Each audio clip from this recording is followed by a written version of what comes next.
We had to videotape this because we lost some of the class for some soil judging thing, which I still don't understand, but I'll have to understand one of these days. But we got a pretty good program tonight. No hands-on. This is classroom because I had to juggle the schedule in lieu of the fact that we missed the 6 people. So tonight we're going to have 3 speakers up front. Off to your right, my left, is John Leo. John is with the Rhode Island Department of Environmental Management, and I'll let him do a little self-intro. I've known John probably since my 1990s days, so I haven't known him that long. We actually ran across each other at of all things, a mercury spill at a Walmart. We'll talk about that at some point. I'm sure it was kind of interesting. That just makes the sandwiches taste so much better. Yeah, really. Next time you go to the Radio Grill, if you wonder why your hamburger glows a little bit, we get the answer. Kerry Ann, you've met before. Kerry Ann was here for Air Monitoring Night. She's going to be talking to us tonight about HazCom and Hazard Communication Right to Know, and also go over something called GHS, the Global Harmonized System. And I'm going to wind this up tonight and talk about hazardous waste management. So RECRA type stuff if you were working in a facility and some of the generator statuses and stuff like that. So we are videotaping this tonight. If you have questions, ask them. We'll probably repeat the questions to make sure that it gets caught on the video. Okay? I did have some requests for some forms that you guys were supposed to fill out from last week. You can kind of pass those down towards Kim over here. That would be great. Just keep passing them down the line. And I can get with folks afterwards for anything else that might be owed. Okay? So without further ado, John Leo. Thank you. Thank you. Good evening. My name is John Leo. I'm with the Department of Environmental Management. I'm with the Emergency Response Branch. Basically, my job is to do what anybody would do when an emergency arises. And I mean anything. I mean, my real title is gopher. I go for this, I go for that, I do this, I do that. When nobody else has the duty of doing it, they dump it on my section. Basically, we've had every conceivable thing that we could do, we've done. I started back in 1979 dealing with Superfund sites. State of Rhode Island was lucky enough to have 3 of the most toxic sites in the United States. And because of that, they needed a chemist. Well, my background is basically chemistry. And what they wanted was somebody to go out there and tell them what they had. You know, that's fine and good when you have a label to go by, but when you don't have labels, then you've got to use other methods to try to determine what the hazards are. It's flammable, corrosive, toxic, whatever. So a lot of times, you know, we were learning as we were doing it. I don't know what your backgrounds are. I don't know what your career plans are. But what you basically are here to do is protect yourself. You know, with knowledge, you can protect yourself. But don't let knowledge get in the way of common sense. You know, when something doesn't look right, well, when you get those things in the back of your neck that are standing up and you just don't feel right about it, listen to them. They'll save your lives. You know, I don't care what knowledge says. It's that feeling that you get at a site when you're dealing with hazardous materials that tells you, is there something more here than I haven't been able to determine yet? And so if you have that feeling, take a step back, away from the incident, and think about what you're planning to do and see if it's feasible, if it's the right action to take. You know, when I learned a long time ago from the EPA, you know, they said there's a null option. And I said, what do you mean by null option? I've never heard that before until the EPA brought it up one time at a cleanup. Yep, there's a null option. Okay, what is it? Well, it's not doing anything. You know, when you get to an emergency and all hell's breaking loose and you don't have the equipment to do something about it and you don't have any idea of what you're doing, well, don't do something that's going to make it worse. Step back. You didn't cause the incident. Whatever you may do may cause it to become worse. If you step back, it just goes on, does what it's going to do. It's going to explode, going to burn, whatever. But it's not worth putting your life or anybody else's at risk. And it's important to realize that. You know, what are my activities? I do everything. You know, every time I get a job, I keep saying, I've got to read the fine print of my contract with the state because I'm not sure what's in that fine print. I never read it. You know, it's just imaginary. Well, we're the emergency response group. Well, if there's an emergency, we give it to them. That may be solid waste, may be in sewerage, it could be anything. We even handle seaweeds. I didn't know we were going to handle seaweeds when I joined DEM, but we were out there in the summer picking up seaweed on the beach, and I'll explain why in a minute. We handle mercury responses. You know, I don't know how many times we get phone calls that a mother was shaking down her thermometer and she threw it into the sink and broke the thermometer. And now she's all concerned because it's mercury. I don't know how old you people are, but I'm probably sure there's one or two of you in here that have mercury fillings in their mouth. You know, in the old days, they used to use an amalgam of silver and mercury, and that used to be the filling you would put in your tooth. Now, why would they put mercury, which is a toxic substance? Yeah, it's toxic, and it's also a bactericide.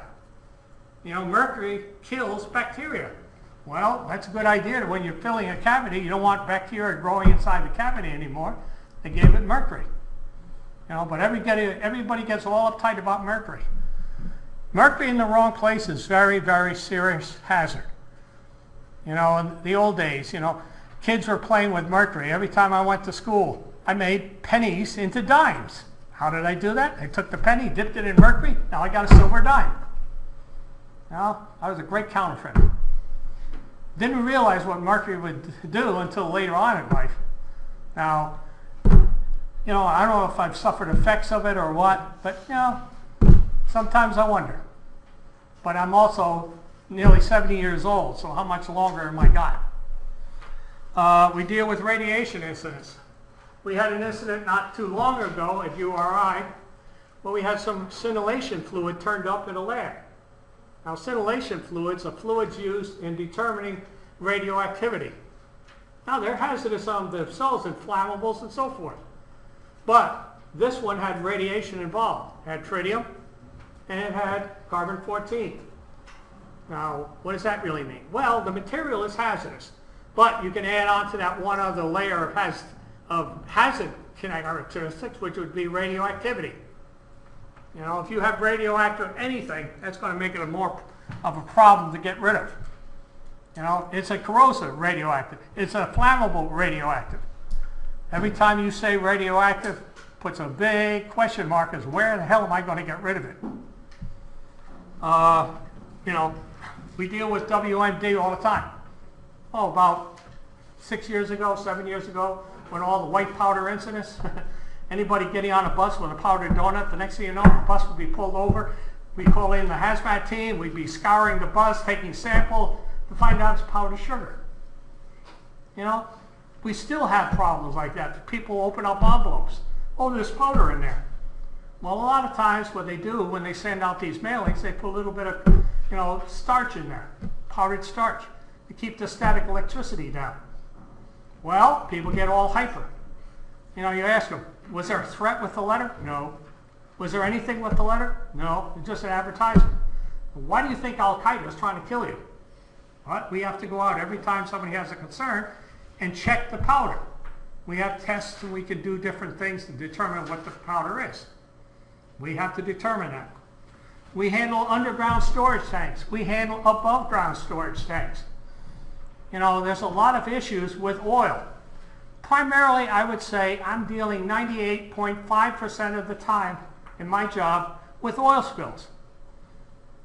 You know, any kind of an oil spill, we end up having to go out and dealing with. You know, whether it's a gallon, 2 gallons. We take, in Rhode Island, we do not limit the amount of oil to be spilled before we're notified. What we say is 1 drop, 1 call. It makes it easier on all of us. I don't want to be called the next day by the Providence Journal and being asked, what did you do about that oil spill? And having to turn around to them and say, what oil spill? You know, if I know about it, then basically I'm either going to deal with it or I'm going to find out what was done and find out if it was done properly when they cleaned it up. Now, I get calls all the time from service saying, yo, a guy pulled in, left the thing in, spilled a gallon of gasoline. What'd you do? We spread Speedy Dry on it, swept it up, put it in a container for disposal. You're all set. Now, something like that I don't respond to, but I make note of it in my daily reports so that if anybody calls up concerned, we can say, yes, we know about it, and we had dealt with it. You know, again, I don't know how many of you have parents that have oil tanks in their basement, but it would be a good idea to find out from them how old the oil tank is. And I'll tell you right now, if the oil tank's over 25 years old, you're living on borrowed time. Now, it can be a big problem or it can be a small problem. If an oil tank lets go, primarily you do not have insurance that will cover the cleanup. Take a look at have your parents take a look at their policies, and I will not be surprised if there's an exclusion to pollution costs in the insurance. Simple reason is they know it's costing more and more every year to deal with oil spills, so they excluded that as a coverage. Now you may still have some, but it becomes more of a problem to get it. Further, if you have a finished basement with an oil tank in the basement, well, a normal oil spill costs around $2,000 to clean up. An oil spill in a finished basement could cost over $25,000 because everything is ripped out and thrown out. If the material gets into something that's porous, you're never going to get that out of that material. And the smell is going to drive you nuts for a long time. You know, one of the main things that we deal with are vehicle incidents. And that could be a vessel, could be a truck, could be a car. You know, the highways have things going up and down them all the time. You know, in your 40-hour course and the awareness and everything else like that, the highways are a primary issue when it comes to hazardous materials. Things are going through the state, things are being sent to the state, things are coming out of the state. And they're going out by rail, road, or ship. And those are the areas that we have most problems with when it comes to an oil spill. Clandestine drug labs. Now, it's a funny situation in Rhode Island, but we do have clandestine drug labs, methamphetamine labs, we have STP labs, we have all the different illicit drugs manufactured going on in Rhode Island. The problem is, who's in charge when an illicit drug lab is being taken apart? Not DEM, it's DEA. DEA, a federal agency, comes in, they grab hold of the state police, they tell the state police, we're going to do a drug lab. We go to that location and you will prevent everybody, including fire departments, emergency responders, local police, from responding to that location. And they'll put a guard on the road. And they'll go in and they'll clean it up, they'll get everything supposedly taken care of, and they'll slap a notice on the door saying, your site is contaminated.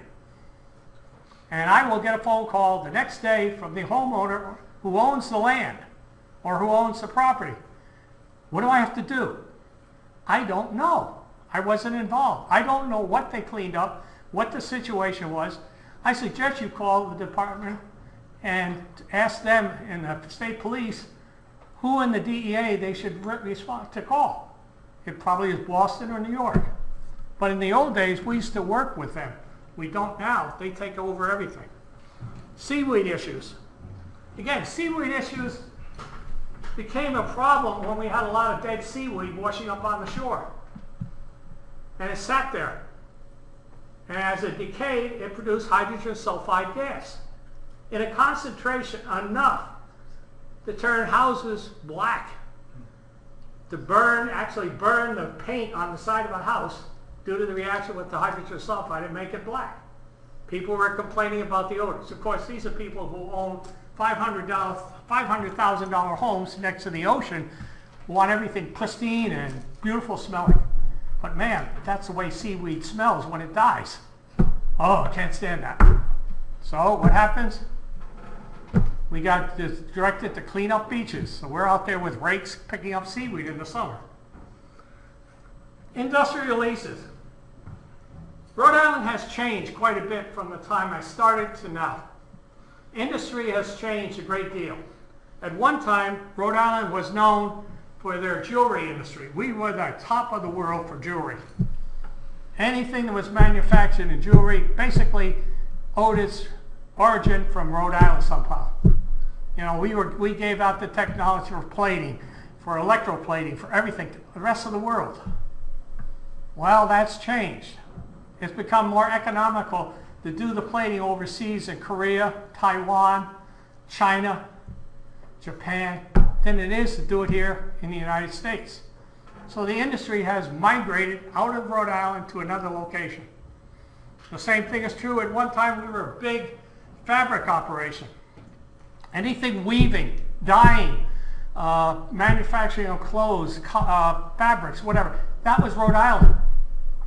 That's no longer true. Now it's sent down to the south, Alabama, Georgia. They're where all the big mills are nowadays. So again, anything dealing with that type of industry has left the state. In some cases, I'm glad, because some of the times the way we were running industry up here was on the cheap, and they weren't worrying about hazards, and they were mixing things together that should never have been mixed and creating problems. You know, what do I talk about industrial releases? Well, this is an industrial release at a dyeing operation which uses 50% hydrogen peroxide. Now, some of you may use hydrogen peroxide to gargle with. Some of you may use it to lighten your hair. I don't know. But those percentages don't go any higher than generally 5%. That is 50%. You spill that on anything that's organic, and you're going to have a fire. It's going to cause a reaction. It's going to oxidize organic material and generate heat. And when the heat gets hot enough, it's going to set fire to that material. I've seen higher than 50. I've seen 70%. You know, that's almost the same as having rocket fuel. But they send it into Rhode Island to be cut to make 35%. 35% hydrogen peroxide is what you treat your septic systems with.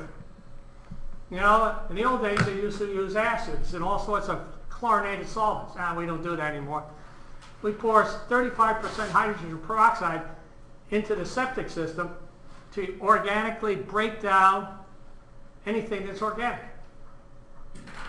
What happens, unfortunately, is you float your septic field. You know, if you ever have a treatment, don't walk across your surface above your septic field because you're going to sink in.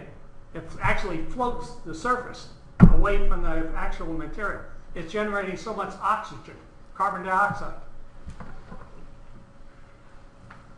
Again, 50% nasty material. It can only be stored in certain types of containers, primarily stainless steel.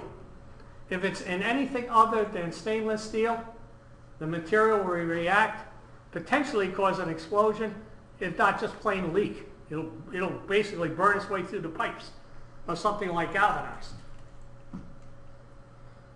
You know, when we're looking at situations for industry, you know, this is what I was exposed to all the time when I started. General industries would look just like that. Okay, what's in the first drum? What's in the second drum? What's in the drum way in the back? You know, I don't know. You know, you go to the company and say, oh, gee, I don't know what's in that drum back there. It's been there for years. I always love that one. What do you mean it's been there for years? Oh, well, we didn't know what was in it, so we stuck it in the back. All right, now we have to figure out what it is. You know, who can potentially tell me what it is? Maybe I had some guy that was working there 30 years ago that may remember maybe what that might have been used for. And I get a little bit of a clue as to, you know, you're using a lot of common sense when you start asking questions. And the common sense is, I have to figure out what it is. I can do that by knowing what the material is, or I maybe can do it by figuring out what it was used for, and maybe I can do a couple of simple tests, or like a pH paper test or something like that, and get a little better handle on what the hazards are. I don't really necessarily need to know exactly what the material is. I need to know what the hazards are. Once I know the hazards, I can protect myself and others, and I can sort of get an idea of how am I going to handle the disposal. Is it going for treatment, or is it going for incineration, or is it going for land disposal? And it all depends on figuring out what the material is.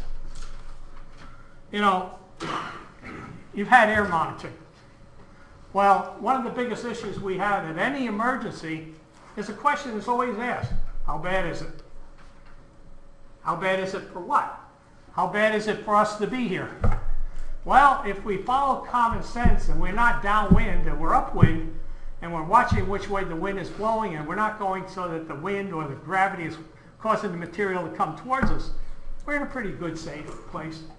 But the problem is, how far out do I evacuate? Now, do I evacuate a quarter mile? Do I evacuate 3/4 of a mile? Do I evacuate 3 miles? You know, these are the questions that I get asked all the time. And what we try to do is basically, with our equipment, answer that question. Okay, question for the class. Top left, what is that? You've played with that. What is that? There you go, Dragon tubes. Okay, good. So that's a colorimetric detector tube system. This over here, you may still see, this is called a mercury analyzer. One of the few ones out there. I think this box goes for about 10 grand. Now, they're no longer acceptable. Oh, you have to go to another. We have to go to the Lumex. Yeah. I'll show that in a minute. This looks like a photoionization detector, maybe? That's the one I may want to give you. Oh, okay. That's an old PID. Yeah. And then we got a, looks like Chemray. Okay, Chemray for... Okay, Chemray or multi-ray. Okay. Again, what we try to do is we try to bring out into the field material that we can monitor the conditions under which we are now exposed to get some answers as to how bad it is. You know, a lot of people want to know what we're going to do. Well, how bad it is sort of dictates what we're going to do. Whether we're going to evacuate and let everything go south and try to keep away from it so nobody gets hurt. You know, my feeling is I really am not too concerned about the environment as I am more concerned about human life. I can't replace human life. I can replace some of the environment. I can dig it up, I can put it back, I can deal with it. I can't replace somebody's life. Now that to me is the most important thing that I do, try to prevent people from losing their lives. One of the things we have now are identifiers of different types. This is an AHER. It is a unit that we put powder, liquids in, and we can analyze it in the field to detect what that material is. You know, in the old days, we used to have to send it to a laboratory, and it used to take a long time to get it analyzed. Now we can do things like with the AHER here, with a, what they call a hazmat ID, which is a portable unit, which is an infrared unit. This is a Furan unit. It's a different type of spectroscopy unit. Basically, you take a source of a beam, you shoot it through the molecules, you see how it agitates the molecules and what you get out the other end. Then you have a library of compounds that have already gone through this, and you compare it to that library. It's just basically do your own spectra and look and see if you have it in the library. Sometimes it works, sometimes it doesn't. This is not good for explosives, because it energizes the explosives. And up in Boston, they had one explode. They were doing some powders, and unfortunately, one of the things they were sticking in there was an explosive to determine it. They blew the vessel, they blew up the sample thing, but it's a small sample. So it wasn't like a big explosion, it was a big pop, that was it. You know, we have other methods of detecting things that are radiation. To give you some idea, those are your standard personal monitors. Those are things, if you were getting around radioactive material, you would be wearing a dosimeter is what they're called. And what you do is you check the dosimeter before you go to a site, and then after you go to the site, when you come back, you can have it rechecked and see what levels of radiation you were exposed to. The thing over on the top left, that's a meter that actually tells you what the radiation is in microcuries, in micro-rem, so that you know right then and there what you're exposed to. The badge up here, well, that gives you basically long-term exposure, and you generally wear it like around a nuclear reactor, and you would check it on a routine basis to see what you're being exposed to. Down here we have our standard Geiger counters. These are called Ludlums. They're basically able to detect alpha, beta, and gamma sources. A lot of Geiger counters can only do beta and gamma. This one has a thin window capability which can allow you to detect levels of alpha particles. And again, have you talked about radiation? We have done a very small amount of radiation. Okay. Yep. This up here is an identifier. This is a radiation identifier. This unit here costs $85,000. This is not cheap stuff, believe me. Most of the equipment you have goes thousands of dollars.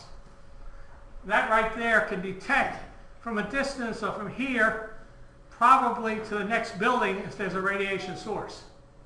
This is a super duper Geiger counter, and what it does is, again, it reads the energy of what the radiation source is, and it can match it to a library of known radiation sources. So it can tell you if it's cobalt-60, it can tell you if it's cesium-137, it can identify it. Portable GCMS. This is kind of a euphemistic thing when you say portability. That thing weighs 55 pounds. All I know is I bought it once in the field and I had to go see a chiropractor the next day. Because this is heavy. This is basically made to be on the front seat of your truck or your car or someplace, or back in a portable lab area somewhere, so that you can bring samples in and detect headspace, what volatile organics are in there. And you do it by GC mass spec. GC separates the materials into different fractions, and the mass spec identifies the different fractions. It's very, very accurate. That unit's about what, 20K? Mm-hmm. Well, it all depends which units you get. Yeah, it's expensive. You can start at probably 20K and go up to over 80,000. Yeah, good point. That one right there is over 80. This is mercury. You know? And every time you say, oh, mercury's all gone, it's done. No, it ain't done. You got mercury switches hanging on walls in dorm rooms everywhere. You got thermometers hiding in places you would never think about them. You have barometers hanging on walls in schools. You got mercury everywhere still. And every time you think you've got it all, I look again and I'll find another one.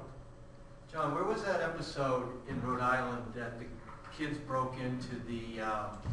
You're talking about Kerry's Gardens.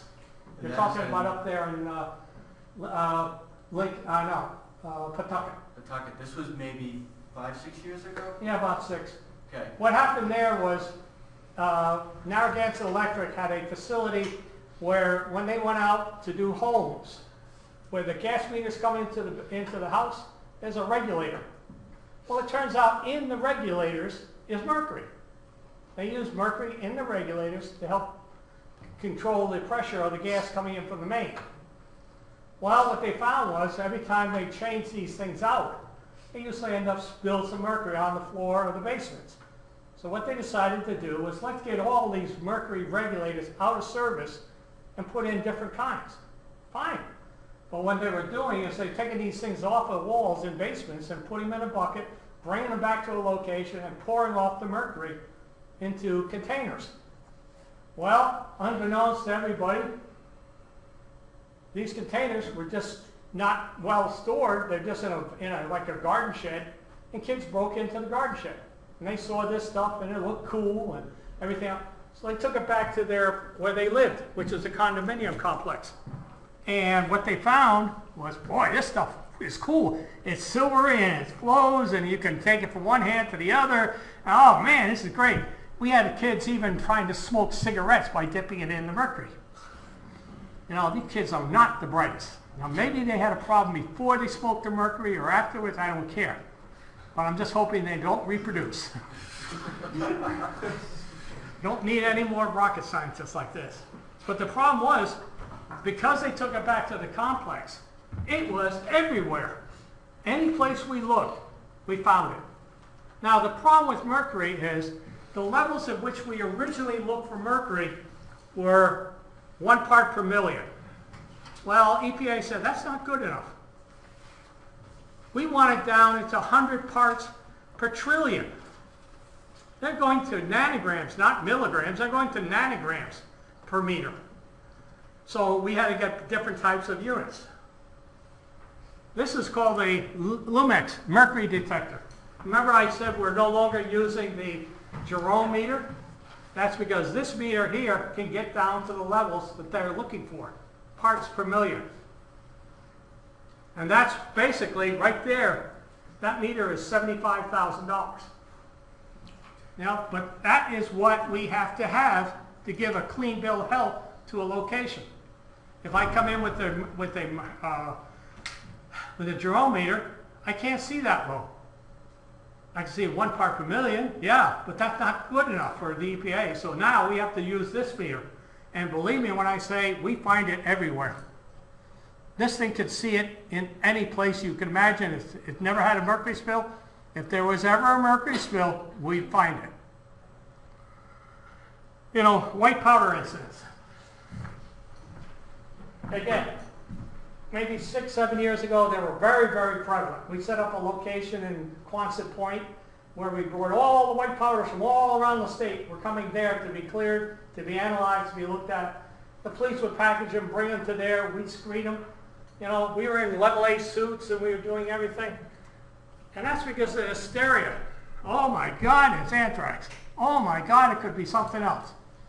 What we found out was that 99% were not hazardous. Maybe 1% might be hazardous. This is the other field unit I mentioned before. This is the hazmat ID. That plus our herb allow us to check for white powders. We use this machine here to determine if a white powder is something to be concerned about. What it does is it gives you an infrared of the molecule that material is made of. And we can now take that infrared, compare it to other infrareds in the library, and I think there's something like the last library that we put in the machine was 85,000 compounds. I mean, literally what they did when they manufactured this, they went to a drugstore, they went to the Walmart, and they just bought powders, and they ran them through this unit, and they recorded the library batches for knowns. So that when we go out into the field and we put an unknown on there, and we want to see what it is, we can compare it against knowns to see what we have. Underground storage tanks. We do not recommend using underground storage tanks anymore. But when was the fuel crunch? Back in the 70s? Was that 75, 74? Something like that? When they had the flag lines and everything. Well, people back then said, well, geez, I'm going to run out of oil. My 200, I can't get it. If they stop supplying oil, what am I going to do? All of a sudden, we had a rash of big tanks being put in the ground of 500, 1,000 gallons at homes. Now what happens is that home is up for sale. And people are saying, is that site clean? And what we're doing is, well, if you've got an underground tank, now you've got to investigate whether there's been any oil spills. Now, you can have oil spills coming out of the tank. You can have oil spills coming out of the fuel lines going to the house. Or you can have problems with the way the tank was filled. You know, the fill pipes. We've had problems everywhere. And the problem is, these tanks rot. But you don't know there's a problem because they're underground. The only way you start getting an idea there's a problem is when water shows up in the oil tank. You know, all of a sudden the furnace won't keep lit. And the guy's saying, there's water in this. There's got to be something in there. And you have it looked at, you take a sample of the oil, and you find water. Now you know there's a problem. Water, groundwater, is getting into the tank somehow. Or what you'll also find out is somebody will say, gee, normal year I burn 250 gallons a season. I'm burning 250 gallons a month. And all of a sudden now you've got a major issue as to how much oil am I really burning and how much oil am I actually losing to the ground. Above ground storage tanks. You know, originally above ground storage tanks were not contained. You know, if you go to Providence, you go there and you look around these large storage tanks, there was a gravel thing around the containment area, but it's gravel. If they ever lost the product, it went right down into the ground. Nowadays, they have to have some sort of impermeable liner to prevent the oil from migrating from the tank through a spill and into the ground and down to the water tank. So all of these tanks now have to be registered. All of these tanks have to now be properly contained. That's a berm around it, so that if any one tank lets go, there's enough capacity there to keep it from overflowing into the ground. You know, those containments are made to hold 110% of the largest container. You know, well, it won't hold it all. No, but it's got to hold 110% of the largest container in there. So there's a lot of regulations and a lot of things that need to be checked when you're dealing with above ground storage tanks. Now, normally speaking, above ground storage tanks in a home is primarily a 275-gallon oil tank. Big deal? Oh yeah.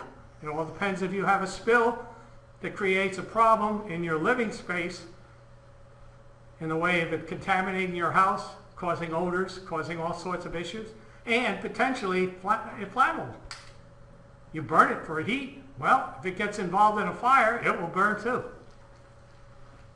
You know, these are the contained tanks that we want to see nowadays. That's a contained tank inside of a tank. So if it spills, there's 110% containment there.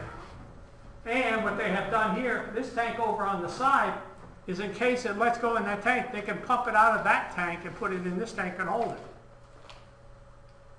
You know, we're getting away from these old tanks. One of our jobs recently was destroying an old tank farm. We actually went out and we tore the tank farm apart. We cut up the tanks and we disposed of them. But what you don't understand, the cost of doing that, yeah, it's offset by the cost of the metal, but those tanks aren't clean when we're doing this. They have to be cleaned first. So now you've got to send people in to properly clean the tank, make sure that it doesn't have any gas in it. You have to do air monitoring. You have to check to see if there are any flammable vapors there before you touch it with any sort of a piece of equipment like this that potentially is going to cause a spark. That big piece of equipment you saw is called a shear. Sometimes you'll see it at demolition sites. They will use it to basically cut I forget how much force those things have, but it's unreal. Like a hot knife through butter, let's put it that way. They're used in primarily demolition operations. They cut things apart. You know, like a big hedge clipper. Just zip, zip, zip. I mean, vehicle responses, we just had one yesterday, a car drove into the river. It's still there. The river is so swift that nobody's going to go out to try to hook onto the vehicle yet. We had a vehicle that was just pulled out. Turned out there was a suicide inside of it from 10 years ago. You know? So, I mean, vehicles are an issue. But how much petroleum products are in a vehicle? You know, one of the things we used to say years ago, and it's still true, the solution to pollution is dilution.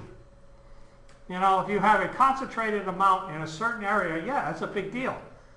But if you take that amount and it's spread all over a flooded river, yeah, you're going to have a sheen, but you're not going to be able to clean it up because you need a certain coefficient of partition to be able to actually absorb oil out of water. In other words, it can't just be a sheen. It's got to be an actual product on the surface. So once it gets to a certain point, you can't recover it. The best thing to do then is let Mother Nature deal with it by oxidation of it, by the radiation of it with the sun. The sun will burn off a lot of the volatiles.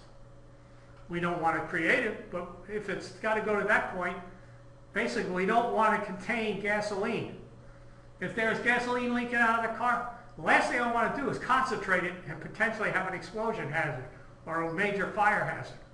So the Coast Guard, DEM, we're all saying to people, oil spill is one thing, gasoline spill is a totally different ballgame. We do not contain gasoline. We want it to spread out. You know, most of my jobs, not so much cars in the river, are trucks. You know, trucks are a main problem because they can carry so much fuel. A normal over-the-road truck has at least 150 gallons of diesel oil in it. The really long-haul haulers can have up to 300 to 450 gallons in their saddle tanks. And if one of them has a problem, we're dealing with a lot of oil to be dealt with. And again, we try to do one thing and right off the bat, contain the spill. Don't allow it to get spread out. Don't allow it to get into a sewer system. You know, you've dealt with issues involving what am I going to do when I get there? Well, sometimes the best thing you can do is build a dike around it and call for help. Keep it in the smallest area that you possibly can. Again, am I going to let somebody write this truck that's full of oil before I empty it? No, don't think so. That's an aluminum shell. If somebody hooks onto that with the improper equipment, a chain, a big strap or something like that, tries to pull it upright, all they're going to do is rip the tank in half. No, that's aluminum. That's not made. So what do we have to do? We got to drill a hole in the top and drain it. We have to unload it before we can write it. It gets kind of hairy. But if it's aluminum, you can drill in it without causing too much in the way of sparks. You have to be real careful, but it can be done. And again, we do that. We learn how to do it, and we involve with it. Again, use air drills, not electric drills. We use air drills. The biggest issue we have a lot of times with spills, not the truck, it's they take a pole down, and on the poles are transformers. You know, in the old days, back in the 80s, when you had a transformer hit the ground, a lot of times you'd have PCB in the oil. That's where the PCBs were basically in the transformer to do one thing. 1929, PCBs were developed as a fire preventative chemical. In other words, you take PCBs, you put it in a flammable oil, and you make the oil non-flammable. You're going to raise the flammability of that oil above 300 degrees. Then all of a sudden, people were starting to say, ooh, there's a health effect of PCBs. Well, about the time the federal government had the wars, they got involved with World War II and so forth, they didn't want any potential of any fires on aircraft carriers. They didn't want any potential of fires anywhere around a military base or transformers. Everything was PCB. So every time you went to a military base or you had, you know, a Navy ship or you had something and you were dealing with hydraulic oil, you can bet that'd be PCB oil. It's one of those things where you just had to deal with the other hazard of PCBs. Now, what are PCBs? Polychlorinated biphenyls. Well, I like to call them a little bit different. And I'm not saying anything about it, but I call them politically controversial biphenyls. And that everybody knows the word PCB. It's like dioxin. Oh my God, I got dioxin. Oh, heaven. I got PCB. Oh, heavens. PCBs are not necessarily that bad to get involved with. If you're heavily involved with PCBs, you could get chloracne. If you're involved over a longer period of time, you could get liver cancer and things like that. Oh, that's serious, yeah. But it isn't like getting involved with cyanide and you're dead. A little bit, you're dead. So actually, it's a regulatory hazard that is well documented, but it is well confined with the cleanup levels. In other words, you have to meet certain cleanup levels to say that it's clean. The EPA says when you have a PCB spill, you have to get it cleaned up to 1 part per million. What's a part per million? Have you already gone into that? So you're dealing with 1 part per million. That's a low, low level. And a lot of times it's very hard to deal with that. I had an issue up at an elementary school 2 weeks ago where they had a fire in a transformer ballast. And they said, well, it isn't marked PCB, so ballast doesn't say PCB, it doesn't say anything. I said, well, then you got to think of it as PCB. You got to have it analyzed. And guess what? It was PCBs. Now it's in a school. The PCBs have leaked out. The cleanup level is 1 part per million. Now all of a sudden you've got a major, major issue in that school where you close off that area totally, not to allow anybody in there until it's properly cleaned up. And what's the cleanup going to cost? Around $10,000. Because they got to go in and wash that whole place down with solvents that can deal with PCBs. Again, how much am I talking when a transformer hits the ground? Each one of these containers holds 60 gallons of oil. That's a lot of oil flowing on that ground. Clandestine drug labs, I told you. We find those by accident. Fire departments are doing cleanups in homes, a fire or something like that. And we'll get the calls every once in a while before the DEA gets it. Hey, there's some chemicals here. And we'll go there and go, oh yeah, you either got a bomb lab or you got a drug lab. And what do we recommend? Call the DEA. Call the fire marshal's office. They deal with bombs. I don't deal with bombs. I don't like bombs. They go loud. They make a loud noise, and I don't like loud noises. You know, we deal with special occasions. Terrorist possible attack locations. America's Cup. Big outings. The Iron Man run. DEM is called in to do a lot of monitoring, mostly air monitoring. You know, we go out there with our air monitors, we set up the area, we cordon off the area, we monitor for what's in the air in the way of biologicals, radioactives, organics. That's our job. You know, these are public events when you're dealing with thousands and thousands of people, and we're there to protect lives.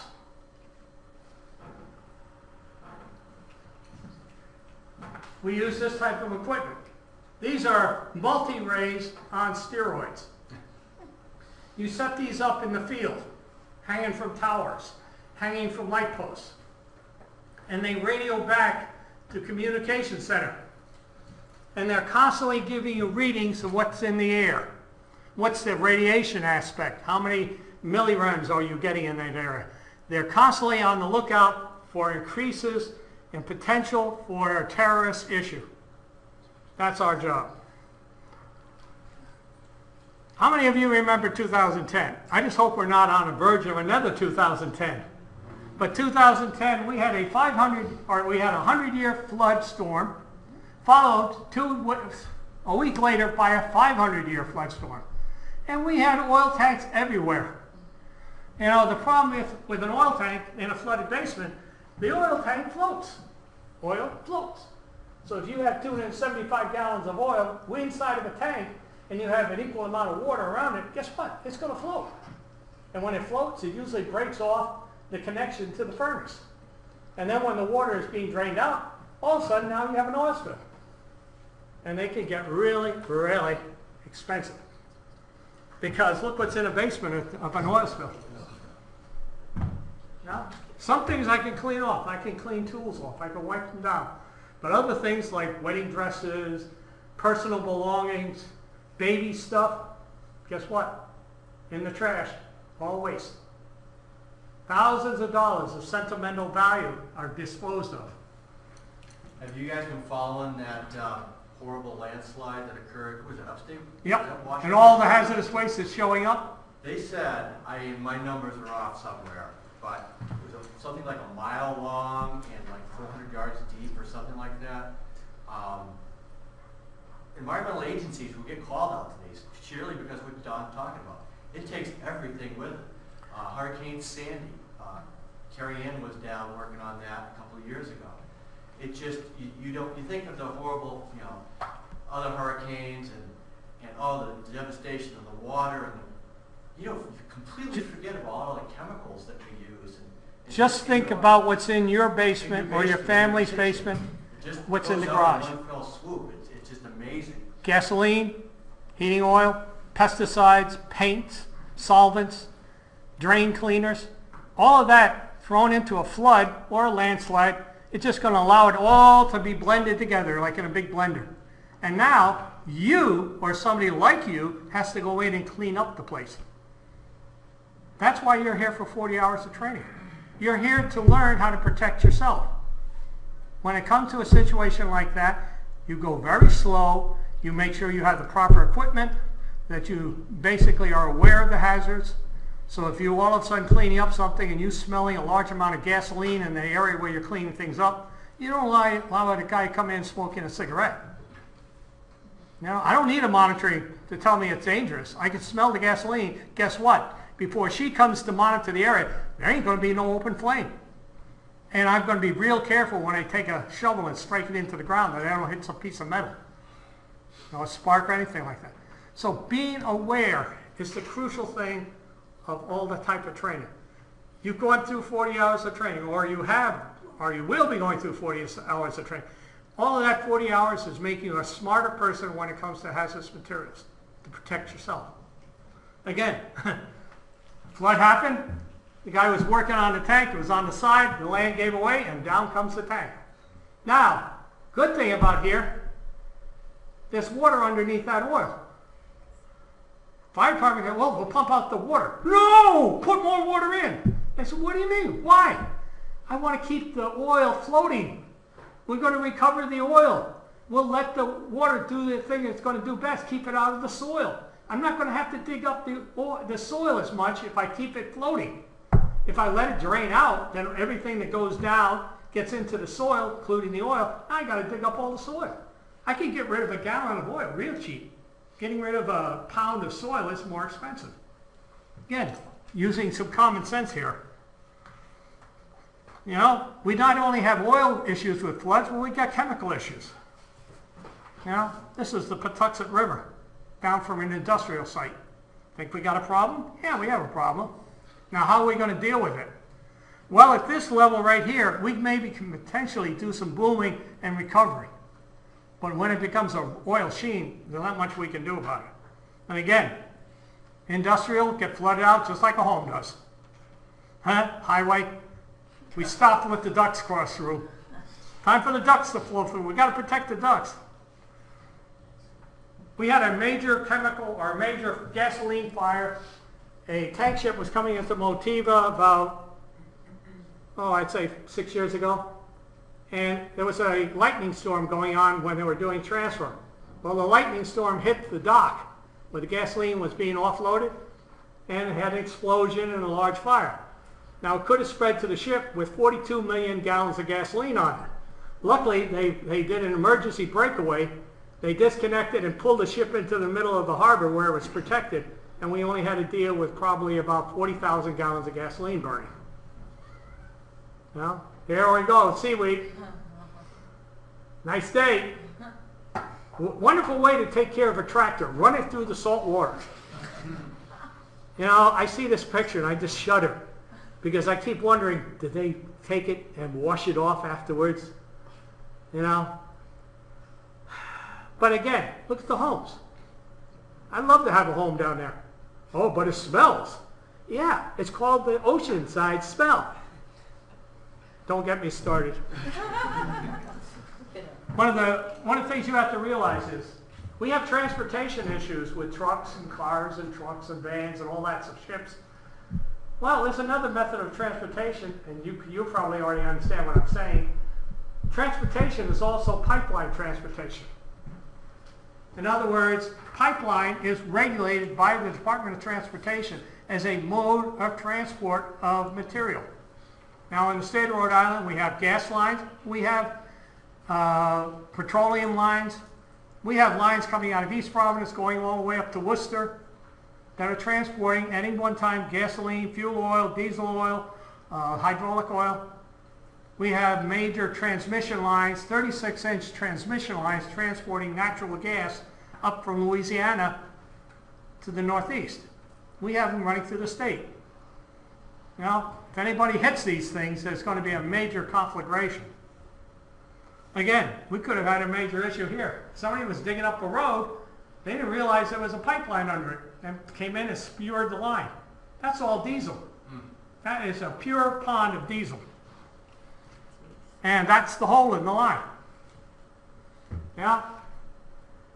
All I can say is, I hope the guy, when he punctured the line, backed away far enough and then went home to change his underwear. Because I know I definitely needed to. To prevent these things, there's something called dig safes that you guys may have heard about or we can talk about. It's I don't know if it's 24/7, but it's a 800 number that you call up, and we actually carry in. You have the National Response Center, and then you have Chemtrack. Right, and then you can call just local dig safe and say, hey, I want to install a well. They will send somebody out. They will scope out all the public utilities before you start doing any digging. Are they a state agency? I don't carry in. It's nationwide. They're making it's nationwide. Is it it's an association? Yeah. Yeah. So All the generators like gas companies, electric companies, all the ones that have vital systems, transport systems, pipelines, whatever, have gotten together and said, okay, we will give this agency, which is DigSafe, all of our blueprints so they can go out and look for our power lines. Or if they can't, then they call us and we'll send out one of our technicians. The only problem with that, sometimes you have changes in the plans that were not recorded on the plans that they were given. I mean, I've dug out here on the street and went out there with a guy and literally took the plan out of his hand, turned it around, made sure he was looking in the right direction. The idea, Yeah, go Kerry. the idea behind DigSafe is to have just a repository where utilities companies register. So when you call that number, the DigSafe personnel, they then call each utility to notify them that there's going to be a project. And then they send someone out to mark the lines, all the public utility lines. So you're talking electrical, cable, fiber optics, even for stadiums, some of the lighting for the stadiums. You ever want to watch a guy cry? Watch somebody hit a fiber optic line. They will be in tears when they come out there and look at their line all shredded. Because all I can say is fiber optics are murder trying to repair. And the guys just shake their heads and say, oh, damn. Yes? Why don't they just put all this information that DigSafe people and put it into a GPS database? Kind of like on nautical GPS, it tells you where there's a pipeline under a river, so you know not to anchor there. Why wouldn't they just put it? Oh yeah, that would be an ideal thing to GPS everything. But the only problem is we're dealing with a system of pipelines that go back to 200 years maybe. Yeah. You know, the 1800s. One of the problems we run into is, like Kerry Ann said, if you could trace public utilities, the minute you get inside a gate at an industrial facility, All hell. all hands off. Also, Now we you have can a find- representative from DOT right here. Yeah. I'll now have to you add can your find, blueprints. You know, John Leo, who was the maintenance guy, been there 35 years, and tried to find out where this pipe goes, and because no joke, that's one of our biggest fears in the environmental business. We're out drilling somewhere, and all of a sudden you get that phone call, oh, we hit a gas line. Okay. I'm sure that happens in Boston all the time. Oh, Boston's horrible. Oh, yeah. They got, I cringe when I see doing any digging in Boston, Yeah. because you can just imagine what's gonna be there. I've seen some of the CAD drawings, and it's just like they're going Yeah. everywhere. You wouldn't catch me doing that, so, Let's put it this way, it's hit or miss. yeah.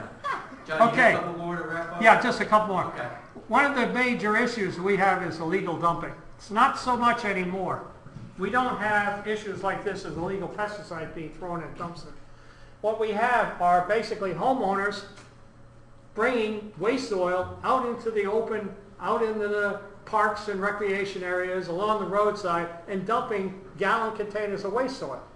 Now, we set up locations for waste oil to be collected, but true Rhode Islanders do not want to drive longer than they have to get rid of stuff. So we have Eco Depot days, and we have all this. You know, it's just barely scratching the surface. In the spring, it's like mushrooms popping up out of the ground when all of a sudden you're getting calls, oh yeah, there's 5 containers here, there's 2 containers there. Springtime, you know, the flowers are blooming and the hazardous waste is popping out of the ground. Let's see, I'm not going to deal with vessels. Again, we run cleanup days now.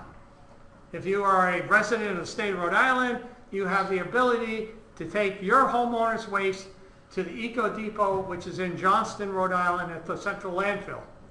All you have to do is call up the Eco Depot, ask them when the next collection day is, and then you take your material and deliver it to them, and they get rid of it for nothing. No cost to you. Okay, fish kills, okay. We're all set. Okay.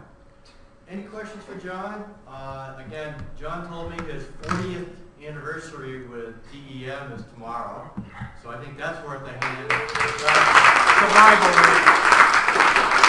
And, he's going to keep doing this for probably as long as he wants. This is the second year John supported our training. We really appreciate it. Kind of gives you a view of the things you sometimes take for granted.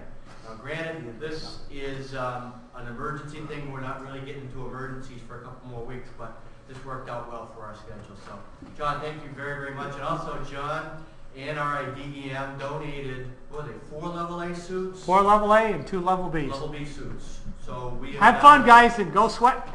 So we've expanded our You'll find out why. Grills, so that's another big thank you. By the way, you will hear a lot of instructors say, well, if I don't know, I'm going to go level A. Well, the question I always ask when I go to conferences like that, what level A suit are you planning to use? There are more than one level A suit. Also, if I have to put a level A suit on, it's probably because it's a very, very nasty situation. Is it something that I want to jeopardize my life dealing with in a level A suit? I can't run as quick as I can in a level B. I can't see very well in a level A. And if I run out of air, that level A suit becomes my body bag. So the major thing is, before I put a level A suit on, which I don't do anymore, I'm too old, but before I put one on, I have to think of why I want to have put one on. Too many people revert to a level A suit. I don't know, I'm going to use it. No, no, no. You should know. If you don't know, don't go. That's an old adage that I learned when I first started this case. Okay, well, thank you very much, John, and let's take a break to quarter up. So get the heads, grab something to drink, and good discussion. You hitting something for us? Huh? Are you hitting for us? No, I'm not going to get that technical. I'm just kidding. Thank you again.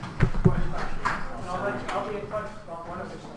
Yeah. Well, we have that PID unit. It's not, it'd be good for like demonstration and stuff like that. PhD lights and things like that. Because if we don't need them, I'd rather give it to somebody who can use them. Take one of the escape. There's a little escape house thing. Yeah. It's an escape house. You know how you want to say, don't have to stick my head back over here. I was just wondering, where are you going to get this? It's rather than a share. We can sneak you in. Cool. We can make it happen. All right, awesome. Yes. Okay. Well, maybe one of those things, we have to wait, I think, a little bit till I figure it download. Okay. So I got this down here. So now Kerry Ann is doing her, you know, All right. Thank you. get your mask with you? Yeah, brought over. I think Silk needs one. You may have some I know. Tell Mr. Ball, thank you very much. Just send a letter saying. I will. You've got that guaranteed. Did you want to download this program? No, hold on to that. Hold on to it. Did you, and you get your jump drive? If you do, I'll make you a disc and send it to you. Okay. Whatever works. Good luck. Thanks, John. Appreciate it. Claudia, Yes, ma'am. what happens if you don't remember who to do the respiration test? What's that? What happens if you don't remember who to do the respiration test? Oh, the respirator test? No, what I'm going to do is you guys are going to fill them out and I'm going to send them off because you got to tell me which group you were in. We're in the first group that we're in or the second group because I know the two, whoever supported that, the first respirator fit versus the second. So I if you, can describe who it was. yeah. Now, did you go out with me first with the SCBAs? Oh, yeah. You went out with me first, so you would be, so you don't have to say anything. It's mainly the guys in group one who got fit first. That's me, right on the sheet. No. Also, for these extra 10 points on the final break, you should hand it in. Yeah. Can I show you a When do we picture? happen to do it? Because I want to do it. That I did. I did it today, so I don't have the extra credit. You get until the end of the class to do that. Okay, Oh, great. all right. That's just, Ian came up with that idea, and I didn't even know about that. So I said, hey, all it does is expand your, It's actually really easy. It's all logic. it's good, don't hard. Yeah, absolutely. There's a lot of pressure. Thank you.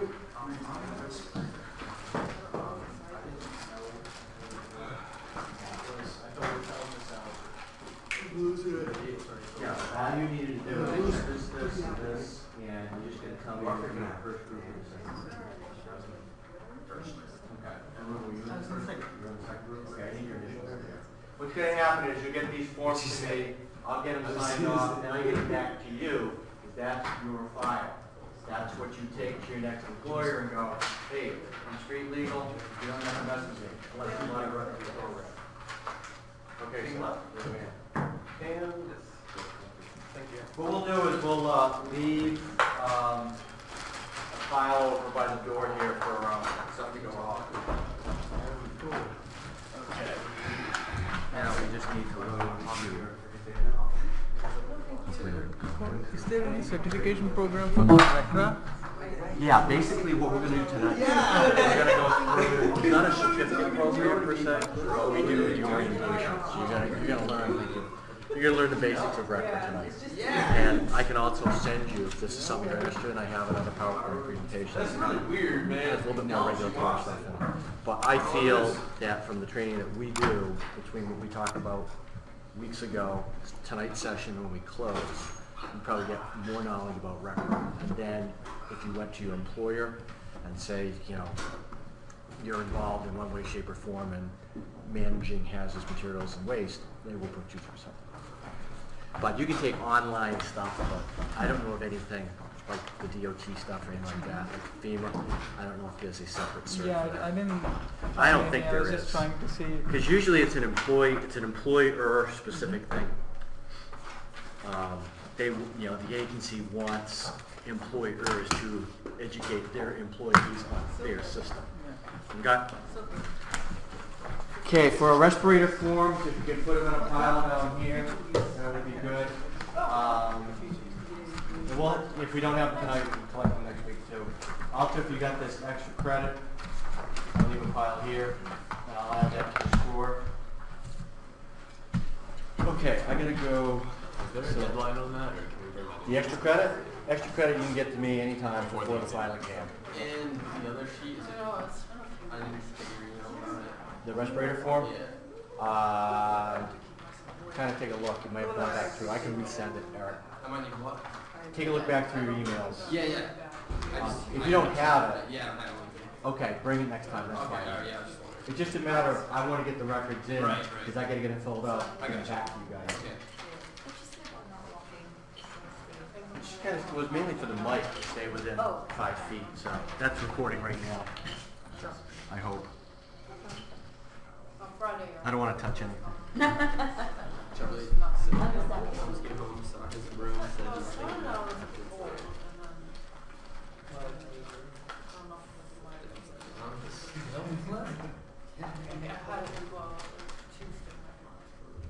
So like they made eye contact and you saw like.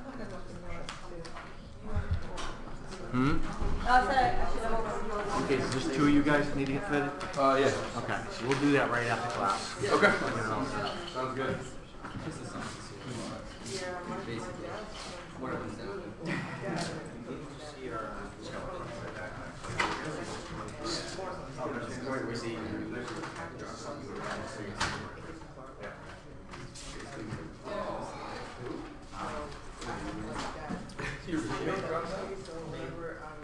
Really? You just come here to pump?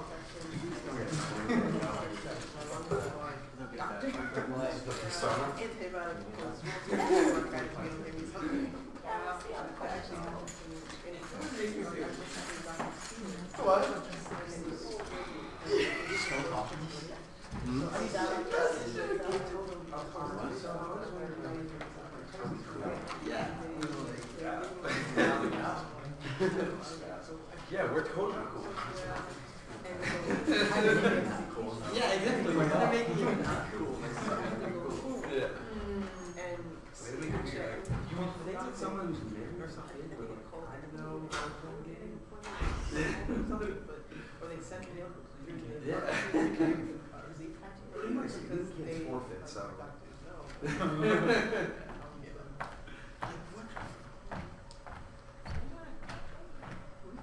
That's spot.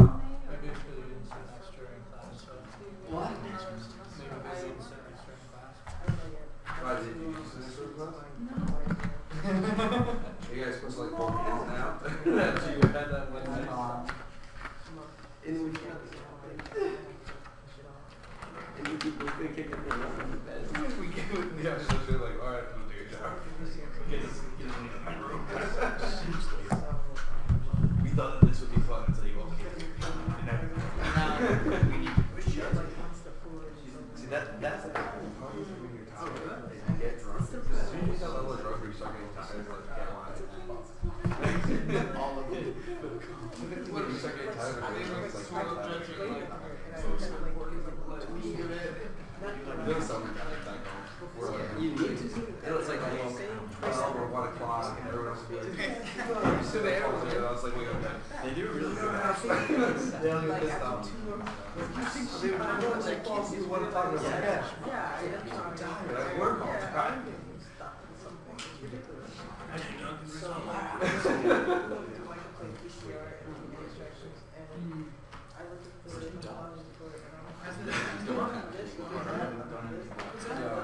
No, no. You should take it real. You should go see the movie sometime.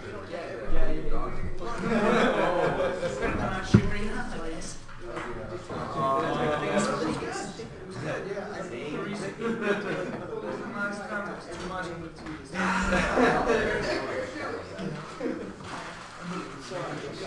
Be nice about it, you know? It's kind of cool, bro. Yeah, it's kind of weird. It's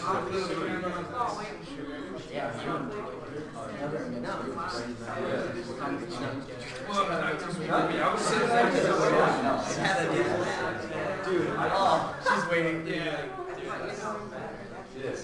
Are we cool? We can go right.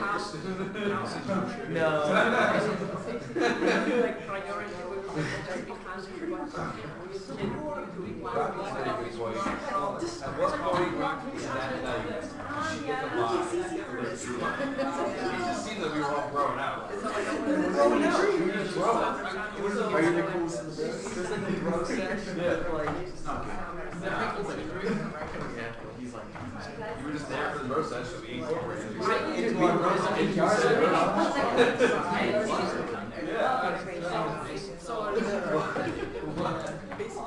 All right, we'll go ahead and get started. Right on time. 17:45. All right. Corey mentioned earlier. My name's Kerry and Jaggassar. I've actually worked with Environ for the past 6 years within their health and safety group, doing mostly the industrial hygiene, and I've dabbled in some of the environmental due diligence type work. And what I'm going to talk to you guys about today is just an introduction to the OSHA HAZCOM standard. I'm taking it from the angle that when you get out into the workforce, what you should expect from your employers. So objectives for tonight's lecture is really for you to understand the purpose of the HAZCOM standard and really to become familiar with some of the changes. So I'm going to go through a little bit of what existed before and then really focus on some of the changes that they made in 2012, because in the time period that you're in right now, once you get into the workforce, those are the changes that you will be seeing. We're going to go into a little bit detail of ways in which an employer can identify hazards. When you get out there, what you're going to see, you're going to be looking at labels, you're going to be provided training, and of course, safety data sheets. At the end of it, we're just going to go over a really quick summary, and then if you have any questions, feel free to ask, and then even during the presentation, feel free to ask me any questions. The OSHA HAZCOM standard, listed as 1910, 1200. Basically, what they're regulating, what they're saying is that as an employee, you have the right to understand the chemical hazards in your workplace. Secondly, you have the right to be trained to protect yourself from those chemical hazards. So once you get into the workforce, your employer has to take the necessary steps to ensure that you know what chemical hazards are present on the job, and then they have to train you to protect yourself. The HAZCOM standard requires that employers, one, assign responsibilities for each task relating to your hazardous communication standard. On site, you should have a written HAZCOM program, and there's certain, I'm not going to go into detail about the elements of your HAZCOM program, but really what this document does, it puts together all the policies and procedures that will educate you about the chemical hazards on the workplace, where these chemicals are located, the information that you need to know, and then ways to protect yourself. So your HAZCOM program is really just a document that identifies the necessary precautions that you have to take to protect yourself from chemical hazards in the workplace.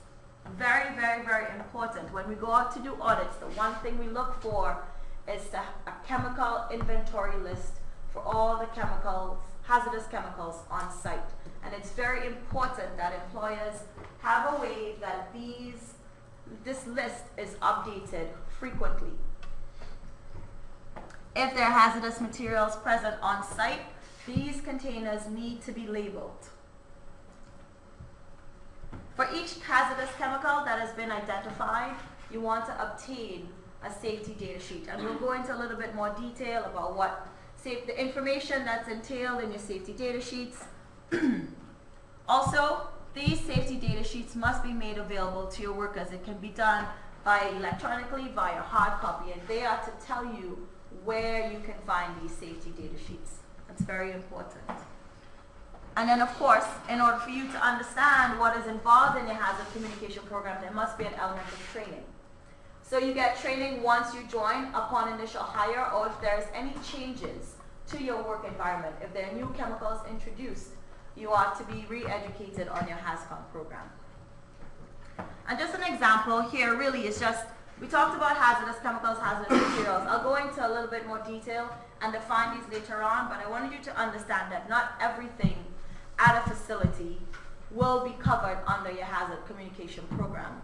So some exemptions: hazardous waste is not covered, food, drugs, cosmetics, distilled beverages, and then consumer products if you use them up to a volume as you would in a household quantity.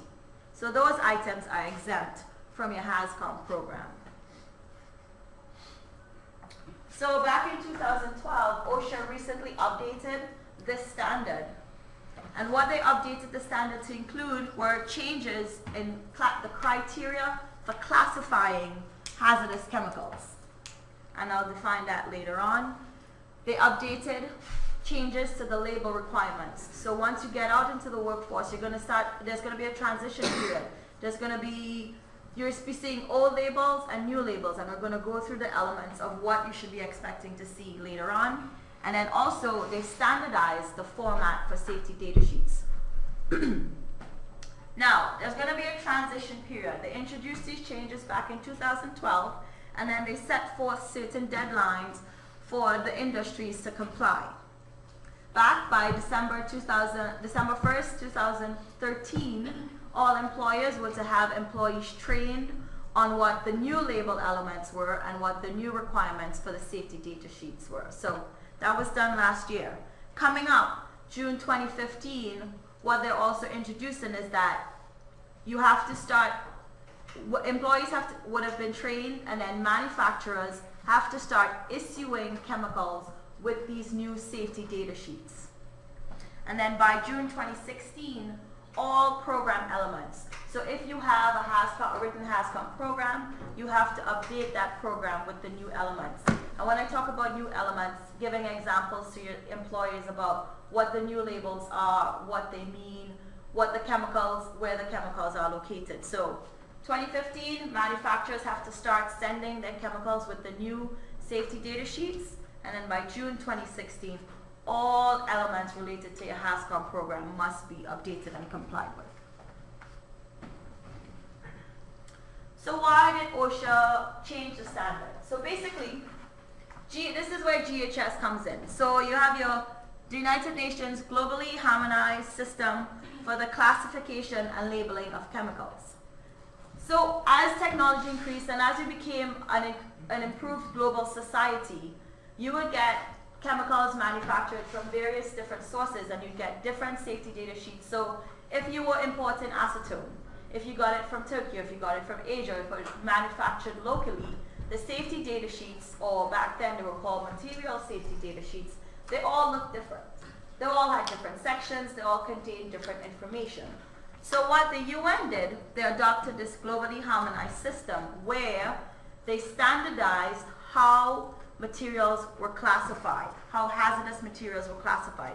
There's a specific criteria that you have to follow to identify the hazards. So but what OSHA did in 2012 was to adopt certain elements of this GHS program.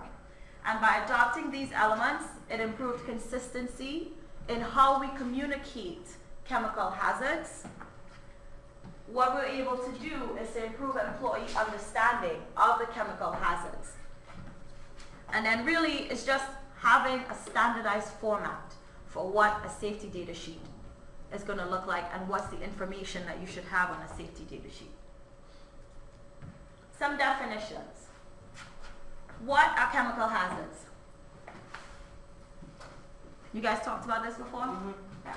So basically a hazard The inherent characteristics of a material that identifies its ability to cause an adverse effect. Risk. So like I said, what I'm talking to you about today is just once you get into the workforce, being able to have an awareness of what hazards are present and what your employer should be educating you on. You have your hazard, inherent characteristic of the material. The risk is where the probability of an adverse outcome.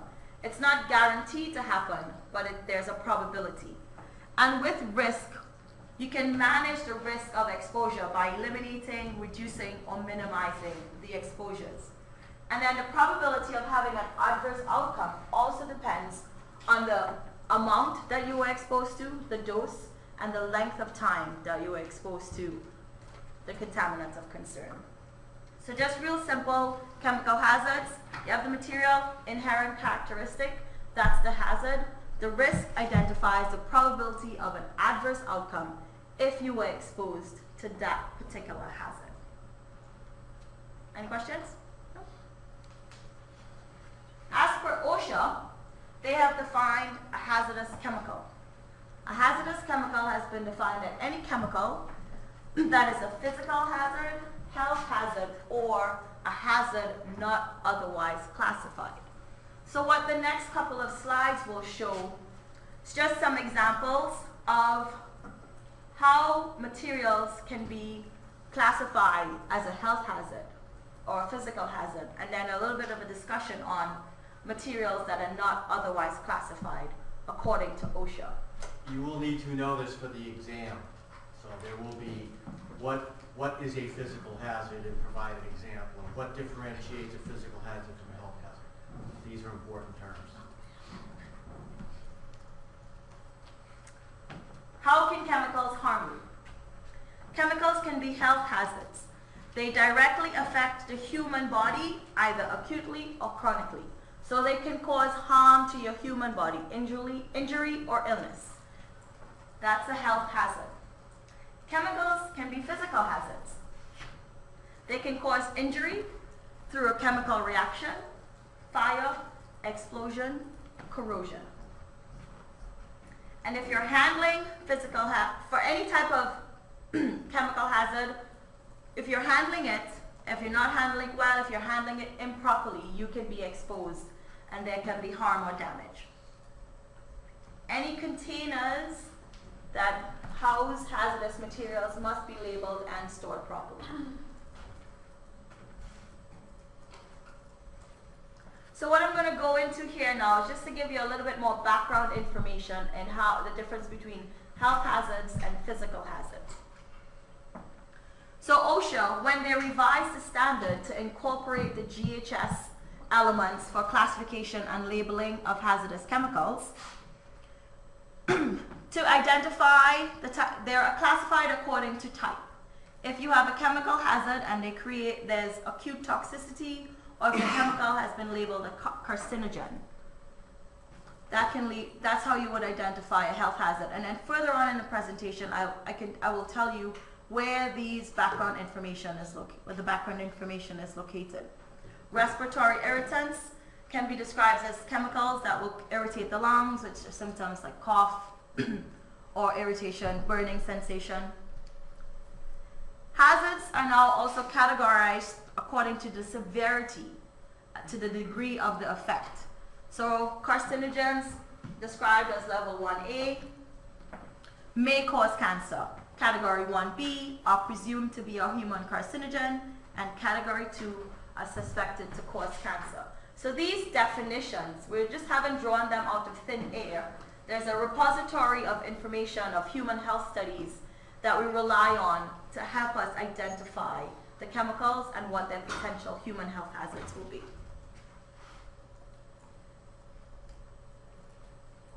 So earlier I mentioned your health hazard, your physical, your health hazard, your physical hazard, and then I talked about hazards not otherwise classified. So although OSHA has adopted some elements of GHS, they also have this category that's the other hazards or hazards not otherwise classified, and they include simple asphyxiants, pyrophoric gas, and combustible dust. So OSHA they have separately included these items for your hazardous communication standard for 2012.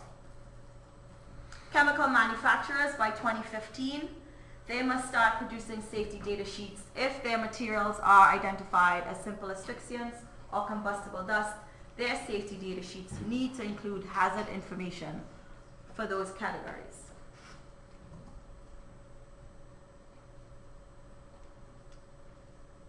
So how are these hazards identified? So the hazard classification, like I said earlier, one of the elements that OSHA adopted for the new system, the GHS, is the new way of classifying hazards. So we rely heavily on the ECHA website, so it's the European Chemical Agency, and what they do, they have created a repository where manufacturers and researchers have put together